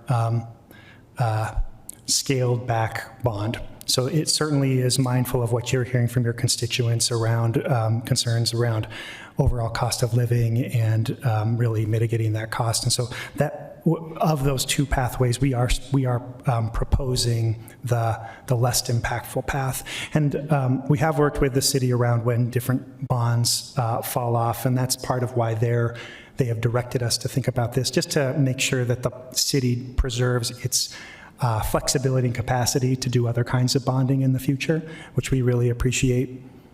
And your other question, we have done some preliminary development of statistics around what the impact would be with an additional tax increase that we're proposing for a typical household, and we're happy to provide more of that information. Yep. And really quickly on the interest rate question, an LBA bond is only very, very nominally more expensive than a GO bond. It's still a city bond, and so it's a city rated bond. The difference, I mean, I don't know the current terms, but like the last time we looked, we actually funded the Marmalade and Glendale branch libraries with an LBA bond. So when you guys convene as the LBA, that's what you're doing. It's the pass through to that. It's like 0.25 percentage points. So it's really, I wouldn't say it's negligible, but especially with those amounts, but it's still considered a very cost-effective financing mechanism. Carlson? My question was similar to Councilmember Petro's question about wanting to see the difference between the two, and also say I'm bummed to hear about the recommendation around ballpark, but also have similar pressures and have been hearing similar pressures regarding property tax increases with my residents and how spread thin they're feeling, despite maybe loving a library, wanting a library, especially since our district is the only one that doesn't have a full service library. So. We heartily agree, Councilmember Carlson. We're really, we're excited to continue to work with the city and the CRA to make that library building happen in other ways, and we'll have some really exciting concept drawings to be able to help bolster that effort. And philanthropic support specifically for that library has been really encouraging to do so far. And in addition to the facility needs, our forecasting includes here in a few years staffing for that new branch. So we're looking forward to that and hopeful when the timing is right that we'll be ready to go. Any other thoughts, council members? Okay. Thank you for the presentation. Thank you all. Thank you. I can't tell you how excited I am. Okay, council members, we. It was Taylor Swift, right? Okay. Okay, we can ask about that after the fact. We are going to take a little quick break right now. There is food on the counter. And then we have one more item on the agenda. So let's grab some food, stretch our legs, and so on.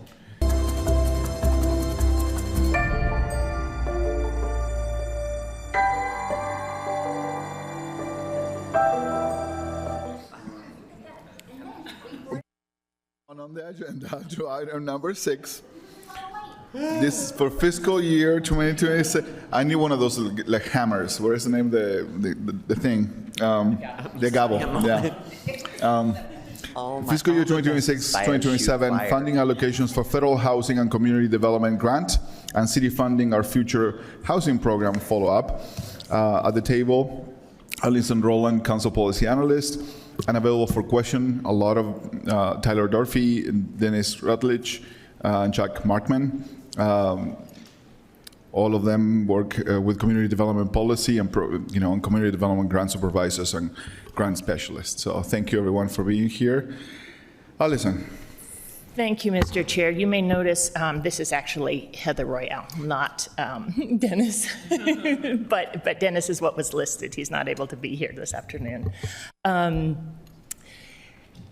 Let me follow my script, or I'll go off on a tangent. This is the final opportunity scheduled for you to review the funding recommendations of the CDCIP board and discuss any potential changes.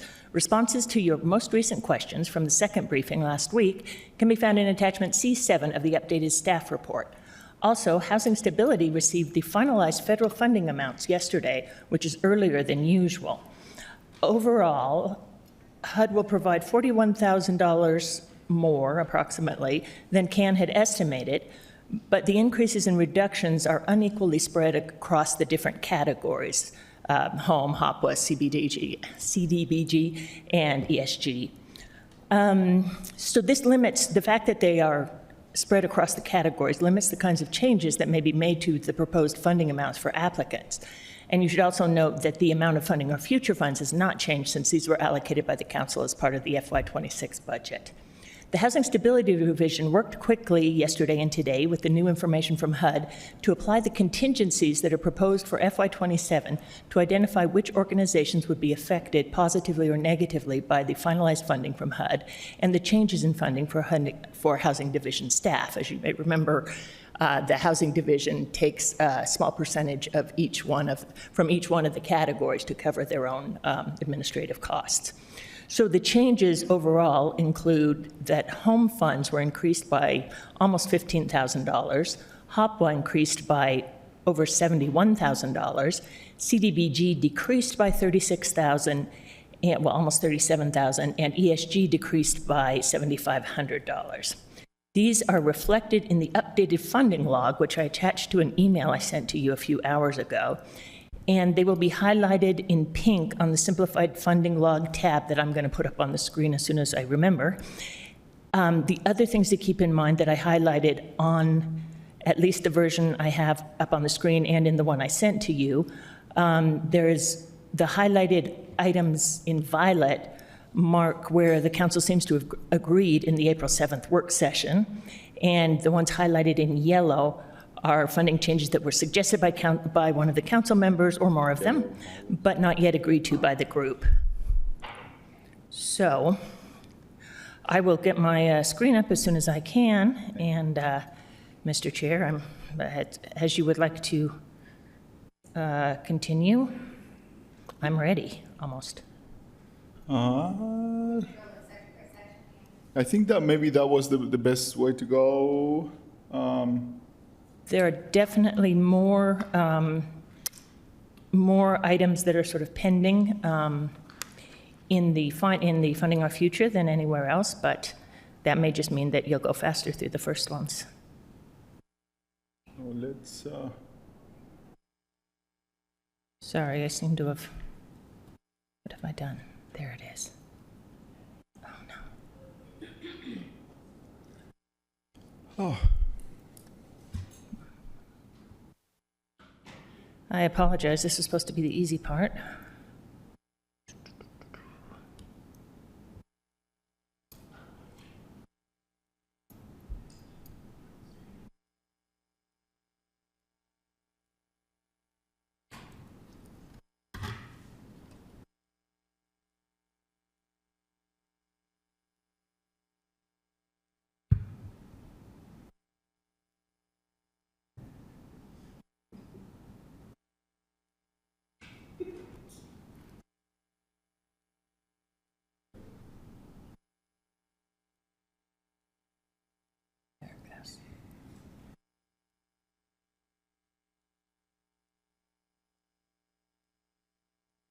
Allison, do you want to maybe just go through verbally what the yellow ones I'm are? about to share my Okay. screen. Great. Sorry for the delay. I know there's nothing worse.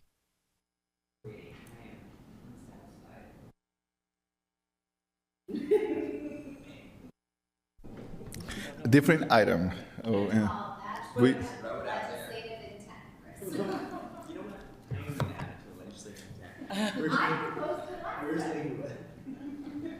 Allison, can we share a letter to the administration about this?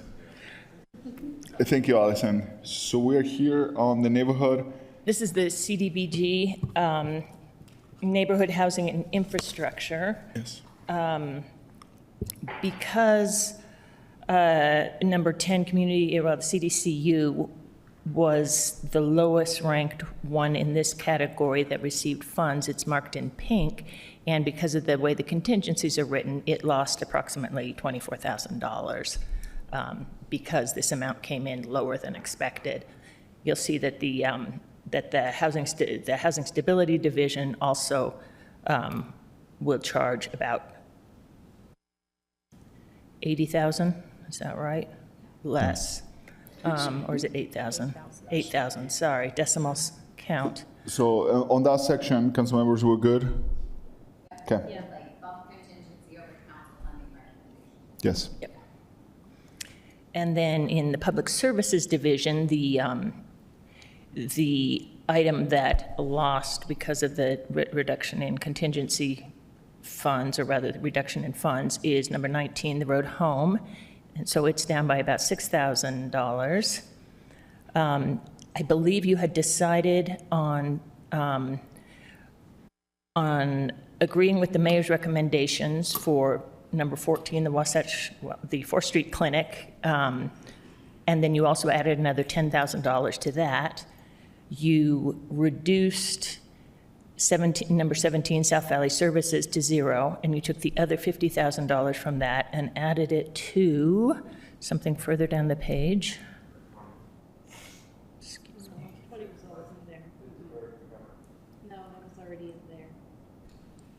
Oh, Fit to Recover, sorry, that didn't get turned. I thought that was always there.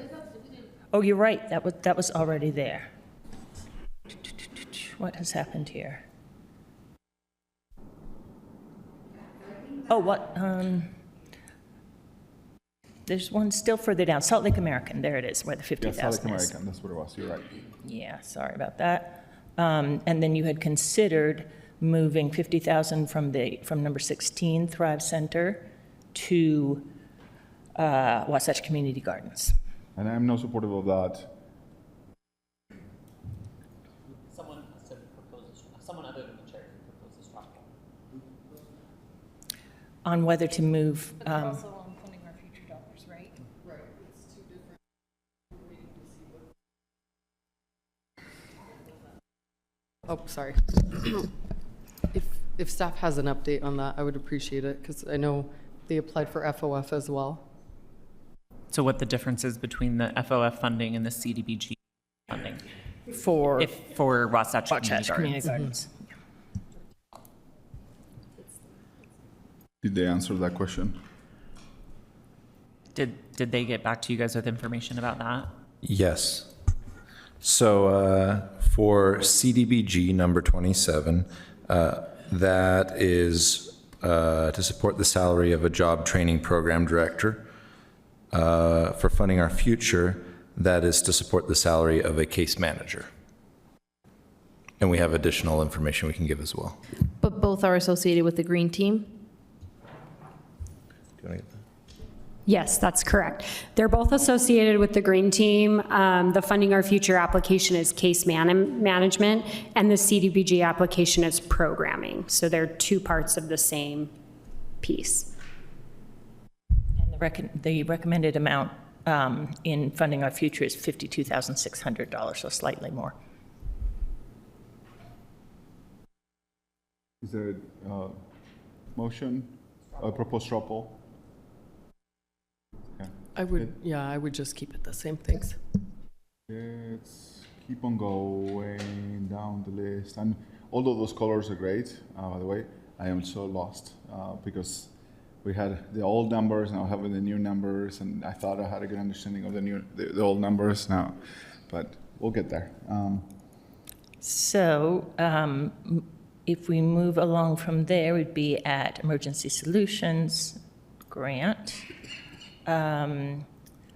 I believe, Mr. Chair, you suggested funding our future funds for Rough Haven, number 5. So I feel like I'm gonna get behind your idea and funding, to some level, and I would like to throw it out there for all of you. Again, I think that all of us could make a case about different organizations list. I don't think that all of them do a good job. They do amazing things, but the space that Rough Haven services is a very unique space, and it really affects us in some of the goals that we have as a city related to those that are in recovery or in homelessness, experiencing homelessness and whatnot. And so I would love to propose to support this request to 50 is what usually is the minimum. Is that correct? That's to correct. the tune of $50,000. But to pull it from, I wish I wasn't the first one doing this. Oh, the microphone. May I ask a question before he does? So the first step house item in ESG Part 1, can you tell me more about that one?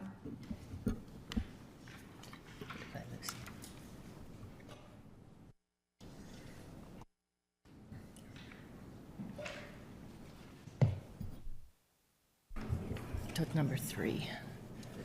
Yeah, so that's funding for their resource center program. So it's essentially case management. They bring people in. It's a resource center, and that's the funding that they use to provide that programming. Okay, so it's like an FTE? It likely, yeah. Okay, never mind. I don't have a good solution there. Okay.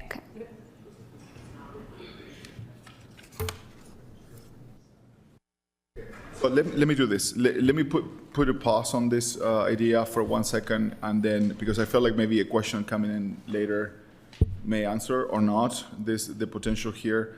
So let's keep on going. Give me a little more. Okay, in the home category, there were no proposed changes by the council, and you can see that NeighborWorks and CDCU both would receive actually more funding, a little bit more funding than they had been recommended to receive. So you can agree with that or suggest something different if you'd rather. How much more was it again? For NeighborWorks, it would be about $11,000, and for CDCU, it would be about $2,000 more. And it has to stay within that category, so we Yes. can move it around. No, thank you. Any comments here? Okay, let's keep on going. Okay. In Papua. That was home. Just slightly increased because of the increased funding from HUD. So in Hopwa, both Housing Connect and Utah Community Action, thank you, would receive a little bit more than they would otherwise because of increased funding from HUD, or rather, more than expected funding from HUD. And then we're down at funding our future dollars. And this is where there's a lot of yellow because the council mentioned a lot of things that they'd like to find money for, so. So can we support Hopwa, and close that one? Yeah. Yes, we're good. Are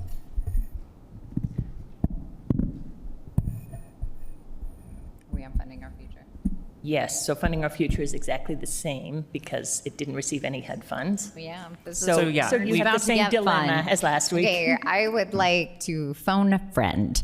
And so my request is to, for number 21, First Step House, of their request of $679,513, I would like to propose an award of $255,000. And I would like to propose it coming back from what was dropped to general fund balance as part of the previous Funding Our Future program money that was returned. So you can't do that without, that money doesn't exist to allocate right now. Okay. So we would have to come back and you could propose a budget amendment. That is what I would like to do. Okay. But that money. And so it would be delayed in implementation. The reason it's not available is because anything that was available in the previous budget was recycled into the current allocation. There is, though, money in Funding Our Future fund balance in general. But that's basically just like increasing the pot, which is fine. Yes. Do that. That is what I would like to propose for $255,000. Okay. I think the question that I will have to that, I generally supportive. I would love to know how much money we have in the fund balance for this account. And to that question, I was hoping to get 50 for Rough Haven from this amount. And that really is the only change I would like to do because it's money that we're diluting a little bit of the funds that we have in there. But I think it's pending that question about how much fund balance there is. So I could pull up the latest budget amendment to try and get that figure. But I think it's in the like $10 million range.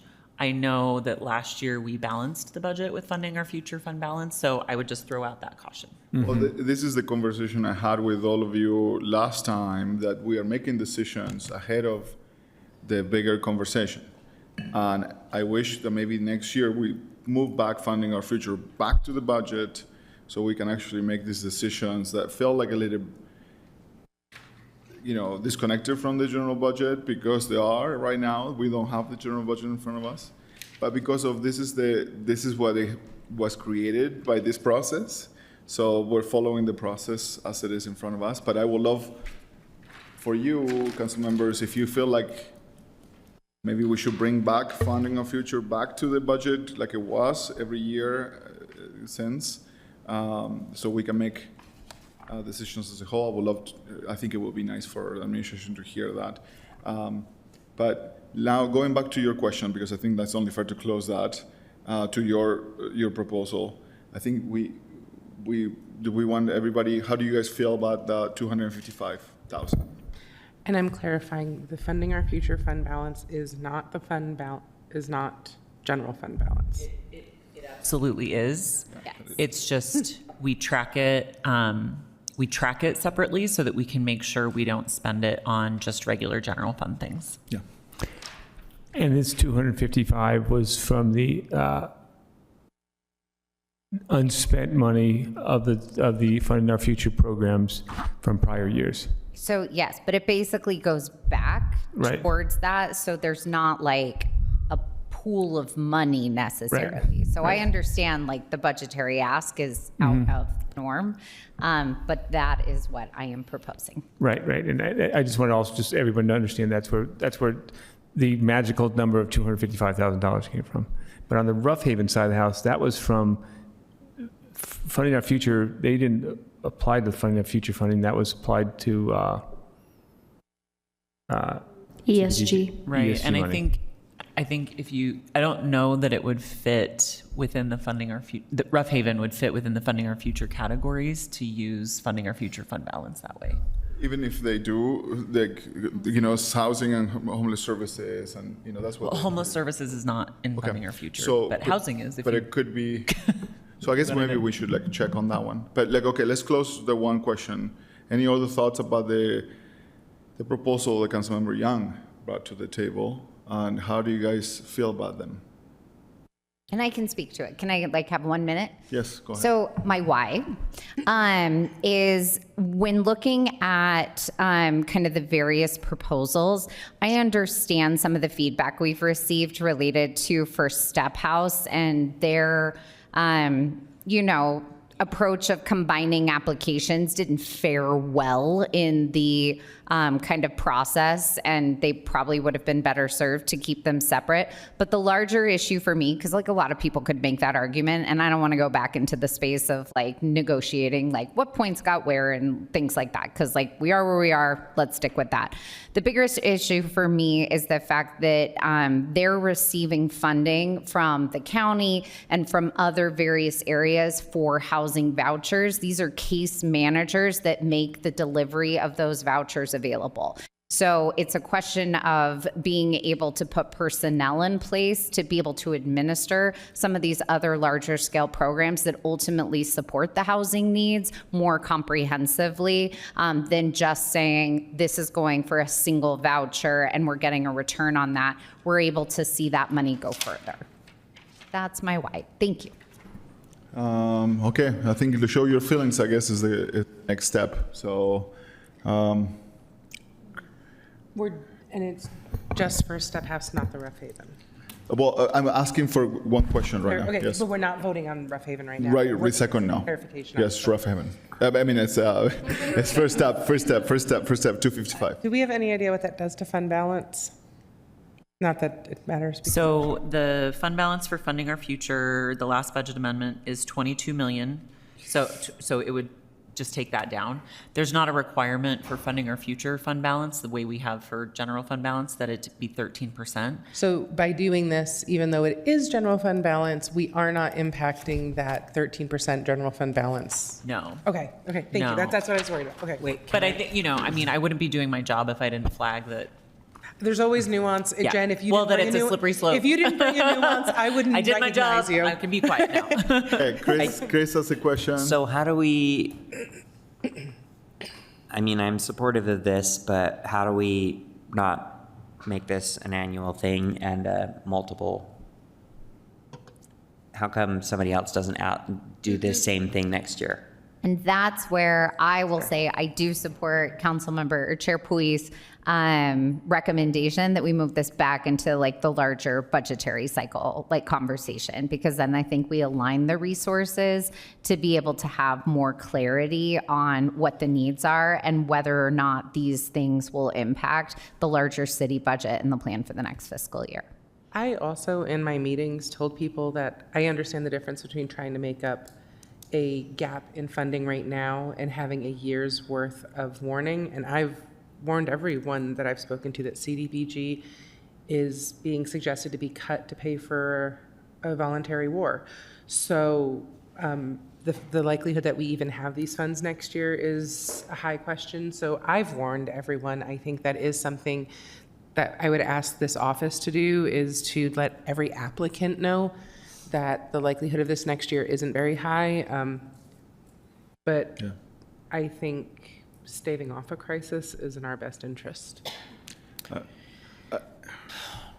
And it's not their full proposal. I'll clarify that Chris. piece. So Correct. they asked for significantly more in resources. So this is a one-year bridge to be able to address the immediacy of the need for the housing vouchers they already have allocated for these other entities. Yes. I want to support this. I just want future me to not support whatever other good thing comes up next year when we add it back and we do it at a different time. Noted. But I'm just going to have to will that into the universe. Yeah, no, and I think your hesitance about this, making these decisions, a bit in the blind to me. I feel like it's a little odd, but this is what it was proposed to us, and this is how we're making the decision. So I think the administration, may like the other option a little better next year. Bringing it all together. But in the past, this council supported moving general fund dollars to support some organizations. And we did it. I remember making that happen. I've done it. Yeah. So, this is not much. Yeah, we've done it. So it's no, there is a precedent, but there is already, this is not the precedent starter. So anyways, we can close that chapter. It seems like we have enough feelings in the positive for that one. Just from a logistical perspective, so there's no surprises, I think it probably will not appear on this spreadsheet. It won't appear on the CDBG log, but it will be, what we'll do just to make sure we don't lose the thread is include it in their motion that is adopting this, that there's an intent to include it in the next budget amendment. Perfect. Thank you. Okay, so I wanted to advocate for the question that I put up earlier about Rough Haven, about 50,000. But I do know that their success of their program it really impacts the success of. I mean, they have quite a bit of statistics about that. The success of people staying in programs. So no one really is offering that service. People are not going into treatment or housing sometimes because they're not home their pets, and they fit a very space there, and they're only asking for 52. So yeah. Can you clarify what the street outreach is component? Because that isn't just for operations in their center. They're saying street outreach. Yes, basically they're offering. Okay, maybe you guys have a better explanation, but I know a little bit about it. Which maybe it's okay. I do have this one. I forgot about that. Yeah. Yeah, so that would fall under the street outreach component. They offer services where they help people have shelter for their pet, basically, because often that's a huge barrier for people to get access to other services, especially shelter, housing, medical care, as the case may be. So these are the most critical people. Yeah. I mean, that's what they're like really offering it to people that have pets and they are not accessing the services. So I would love to advocate for the same tool that we just unlocked. I understand that this is not a forever thing. I think that will be very important if enough of you support this, to tell them that this is not a commitment long-term at all. But, I would love, if anybody has any other questions or thoughts. Chris has a look. Well. It isn't me from a few minutes ago. I should have started it. See, I know, right? Play it back. Insert previous comment here.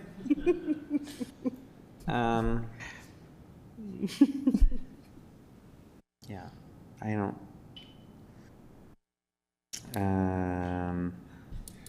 So what are we gonna say next year to them? I mean, we're saying that this year, that this is coming from a different bucket of money that we're not committing to like a long term, but we see the value of it so they can prepare for other funding mechanisms in case, money is not available.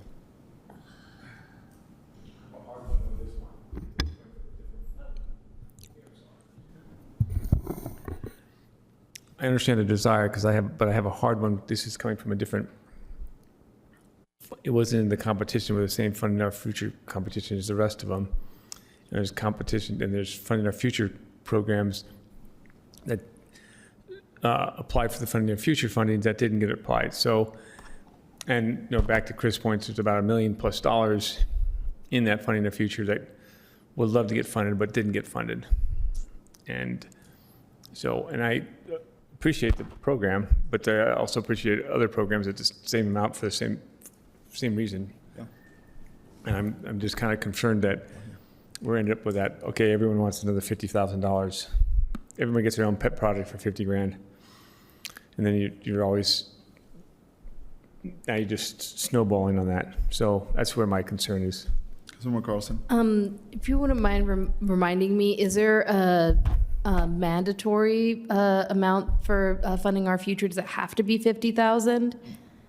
We could say 30,000. We could say 40,000, and think about taking it from one of these other, maybe Utah Community Action as an idea to help. Because I agree with you, Councilmember, that Rough Haven provides a really critical service. And I would love to think about how we might, with the existing funds that are allocated, maybe cobble together something. If it's not even 50,000, maybe it's 30,000. council member. I believe Utah Community Action, because it's in ESG Part 2, you can't switch money from There's those a places? Utah Community Action that's also funded with Funding Our Future. Number Funding, five. Funding Our Future. Gotcha. The 355,000, that is part of their Funding Our Future. Allison, can you scroll down to the Funding Our Future section? Sorry. To answer your question about the funding floor, the decision made by City Council to set a floor of 50,000 was just made for the HUD programs. We have instituted that as sort of a soft policy, but previously we had done 30,000, and if council feels that that's appropriate, or even if the council feels less, then you can make that decision at your discretion. And maybe this is a question just for you guys. Is it accurate to say that if the council decided to fund that program from Funding Our Future dollars, that the grant tracking requirements would be less onerous? Would they? That would be accurate, yes. So it wouldn't, I think the justification for the $50,000 kind of soft policy is that the effort it takes to track for federal grants is so much heavier of a lift that it has to be really worth it, whereas Funding Our Future dollars, if they're a grant, they're a grant. Obviously, we don't just sign a blank check, but. So we haven't really found the money yet, but maybe there is an idea here that maybe we should explore. And Chris, I'm looking at you. No, so what if, since there is First Step House in number 3, we reduce that by $30,000. Number 3. In ESG Part 1. In ESG. Yes. No, yeah, that's so where Rough Haven that's where Rough Haven is. So, yeah. So this is 3 and 5, so we're good. So we'll reduce that $30,000 from there, move it to Rough Haven for $30,000, and to Councilmember Young's proposal, we support the $255,000 plus $30,000 from the fund balance. Change that to 285. 285. And we're not open to taking it from an existing allocation, so we're not drawing more from Funding Our Future fund balance. Okay. Well, you lost me there. For instance, reducing the amount awarded to Utah Community Action by 30,000 and reallocating it. But community action is a SG part 2. No, under Funding Our Future, number 5 on Funding Our Future. Utah Community Action. So it would essentially be using Funding Our Future money to fund Rough Haven, yes. So rather than 355,000 in Funding Our Future dollars to Rough Haven, it would be 325,000 to Rough Haven. Excuse me, Utah Community Action and 30,000 to Rough Haven. Sorry. So then we're not drawing from our fund balance even more beyond what we're doing for First Step House. I think that's what confused me. We're still doing the 255 from fund balance. Correct, that is done. Okay. Yes. That's the QSO. It's just, we're not doing an additional 30 from fund balance. That was a proposal, but I think that there's a proposal that is different here. Okay. So Sorry, Chair. I do wonder, though, whether there is the question that Jennifer mentioned earlier of whether Funding Our Future money can be used for Rough Haven services. It's a self-imposed adherence to the categories. If you, policymakers, can make a straight-faced argument that this is housing, then I think that's good for, and this is a discussion on the record. I think if you all decide that this is a piece of housing, then serves that's the good for me. goals of getting more people in housing. Wouldn't be the first time we changed. 30,000 from line number 7, and correct? Line number 5 under Funding Our Future, Utah Community Action. Because if we can scroll down on the screen, that might be helpful. Yeah, keep going back and forth, sorry. So under Funding Our Future, yes, number 5, So it takes that from 355, 200, it reduces that by 30,000. And the confusion is I'm using the old list here. There are numbers. So sorry about that. So I should be using. That's a different category. It is funding a few. No, you're right. Future is at the very end. Yeah, you're right. It's blue. Okay. So, anyways, it's my fault. And so is the straw poll for $30,000? 30 from taking 30,000 from what has been allocated to the Utah Community Action, and instead of funding our future dollars, and instead allocating 30,000 to Rough Haven. I'm okay with that. I think I'm passing my tiara for redistribution on to Erica and Sarah. The peanut We butter. are spreading peanut butter. Thank you for keeping us straight. Just a question. I want to reiterate the question here that we're considering the Rough Haven to be housing. Yeah, the impact was, this is not just, about the animals. This is the success of the program. It's about the success of their people. And this is why what I was saying is that their argument is no one is offering this kind of service, right? For people that are in the streets, they're experiencing homelessness or they have some substance abuse, they're not getting into programs or housing because of the issue of their pets. So this is what the whole mission of the program is. So that's why I think it fits into the fund. So I would just say, so like every point in time I have ever done, every single year we've been a part of this, we're talking to individuals on the streets, and in doing that survey work, one of the number one questions about why are you not participating in a shelter is I can't bring my animal, and that has created a barrier. And I think this is looking to try and address that barrier to make those existing services more accessible without the other solution of you have to give up your animal. Mm-hmm.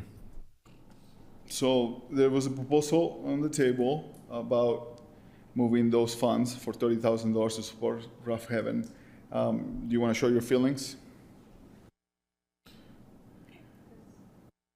He doesn't have feelings. Oh, he does. He has feelings. Because he's got too many. He's got too many of them. His face is feeling. He's got too many of them. Me too. Sorry. I've been completely lost between these two spreadsheets now. Okay. Is it it?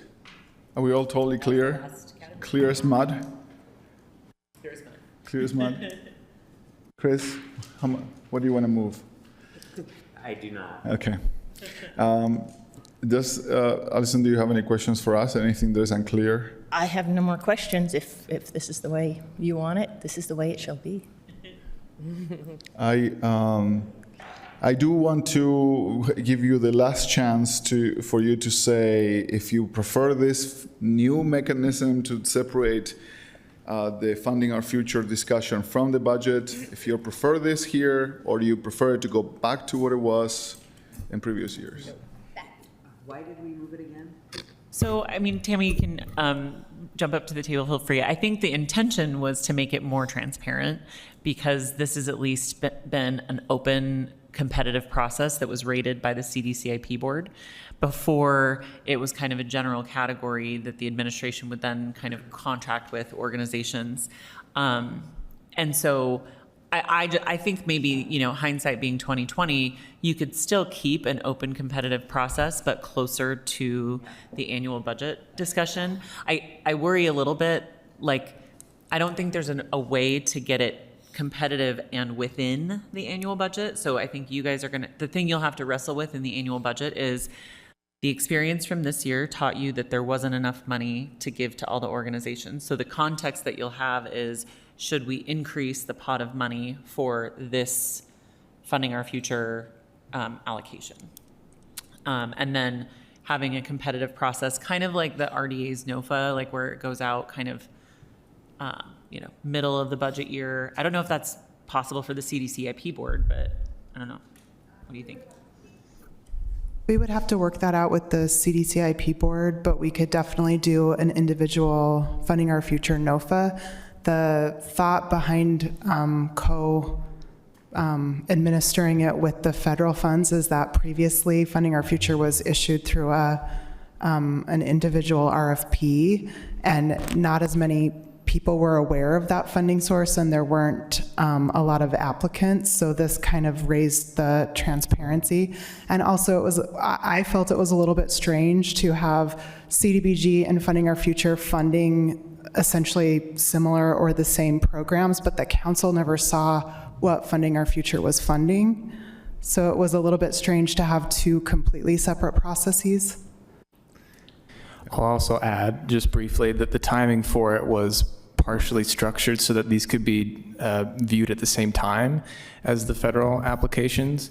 Moving Funding Our Future will separate the two, where you wouldn't be able to do something similar to what you did with Rough Haven, where you'd be comparing the two different funding sources and programs. Yeah, the Rough Haven thing is a good example. I think there are pros and cons to both approaches, and so I do think that there is personally, having the Funding Our Future monies and the context of the budget or close to it, I think it makes sense to me, because we could, in a rough year, in a tough year, we could make decisions about those funds in a different manner, right? But again, none of these processes are perfect. I just think that this is a new process that started this year, and applicants have told us how complicated it was for them to follow. So I just, that will be my advocating to move it a little closer to, I know that sucks because you're separating them again, but yeah. So just to clarify for myself, so could we move this into the same timeline we do CIP programs? So it would be basically, we'd have their CIP for capital improvement projects for streets, and then we'd have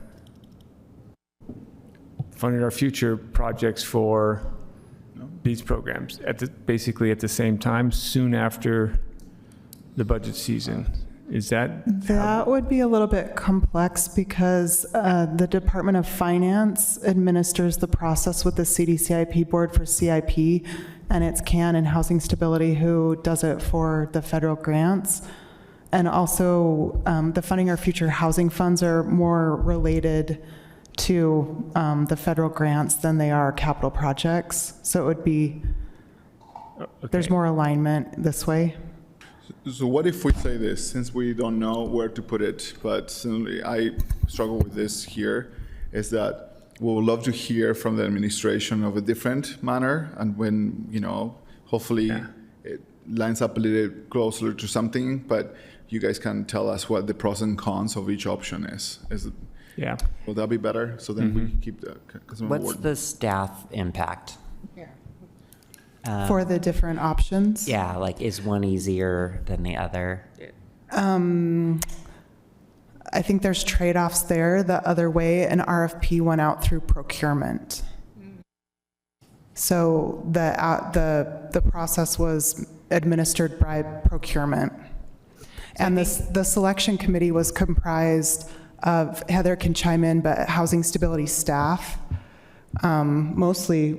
It was various finance and housing stability staff that comprised the committee for the RFP process. So it wasn't the CDCIP board? It was not. No, this is the first year for the CDCIP board to review these applications. But I think you could ask, I think you could do, I don't think it has to be the way we used to do it or this way. I think it could be the CDCIP board just at a different time in the year, so that it's not so far removed from your last year's budget discussion. I think that was a little confusing too. It's are we dealing with future dollars or past dollars?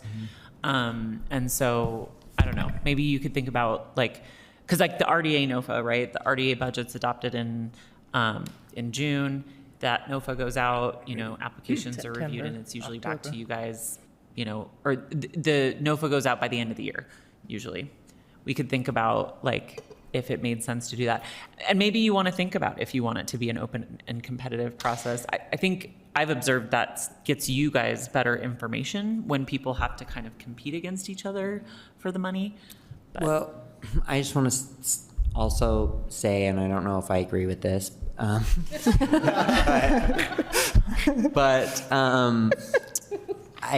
So when just go with it for a minute. When we did Funding Our Future, we made a lot of promises that it would be in these categories. And then we have allowed it to creep a little bit. Jen, do you think? Would you agree? Yeah. Oh, okay, a lot Public bit. lands. Lot bit. Okay, we've allowed it to creep a lot. I feel like we've been, okay, we've allowed, look, the point is, decisions were made. Passive voice. And I guess I feel like if Funding Our Future was premised on that we were only going to use it in these ways,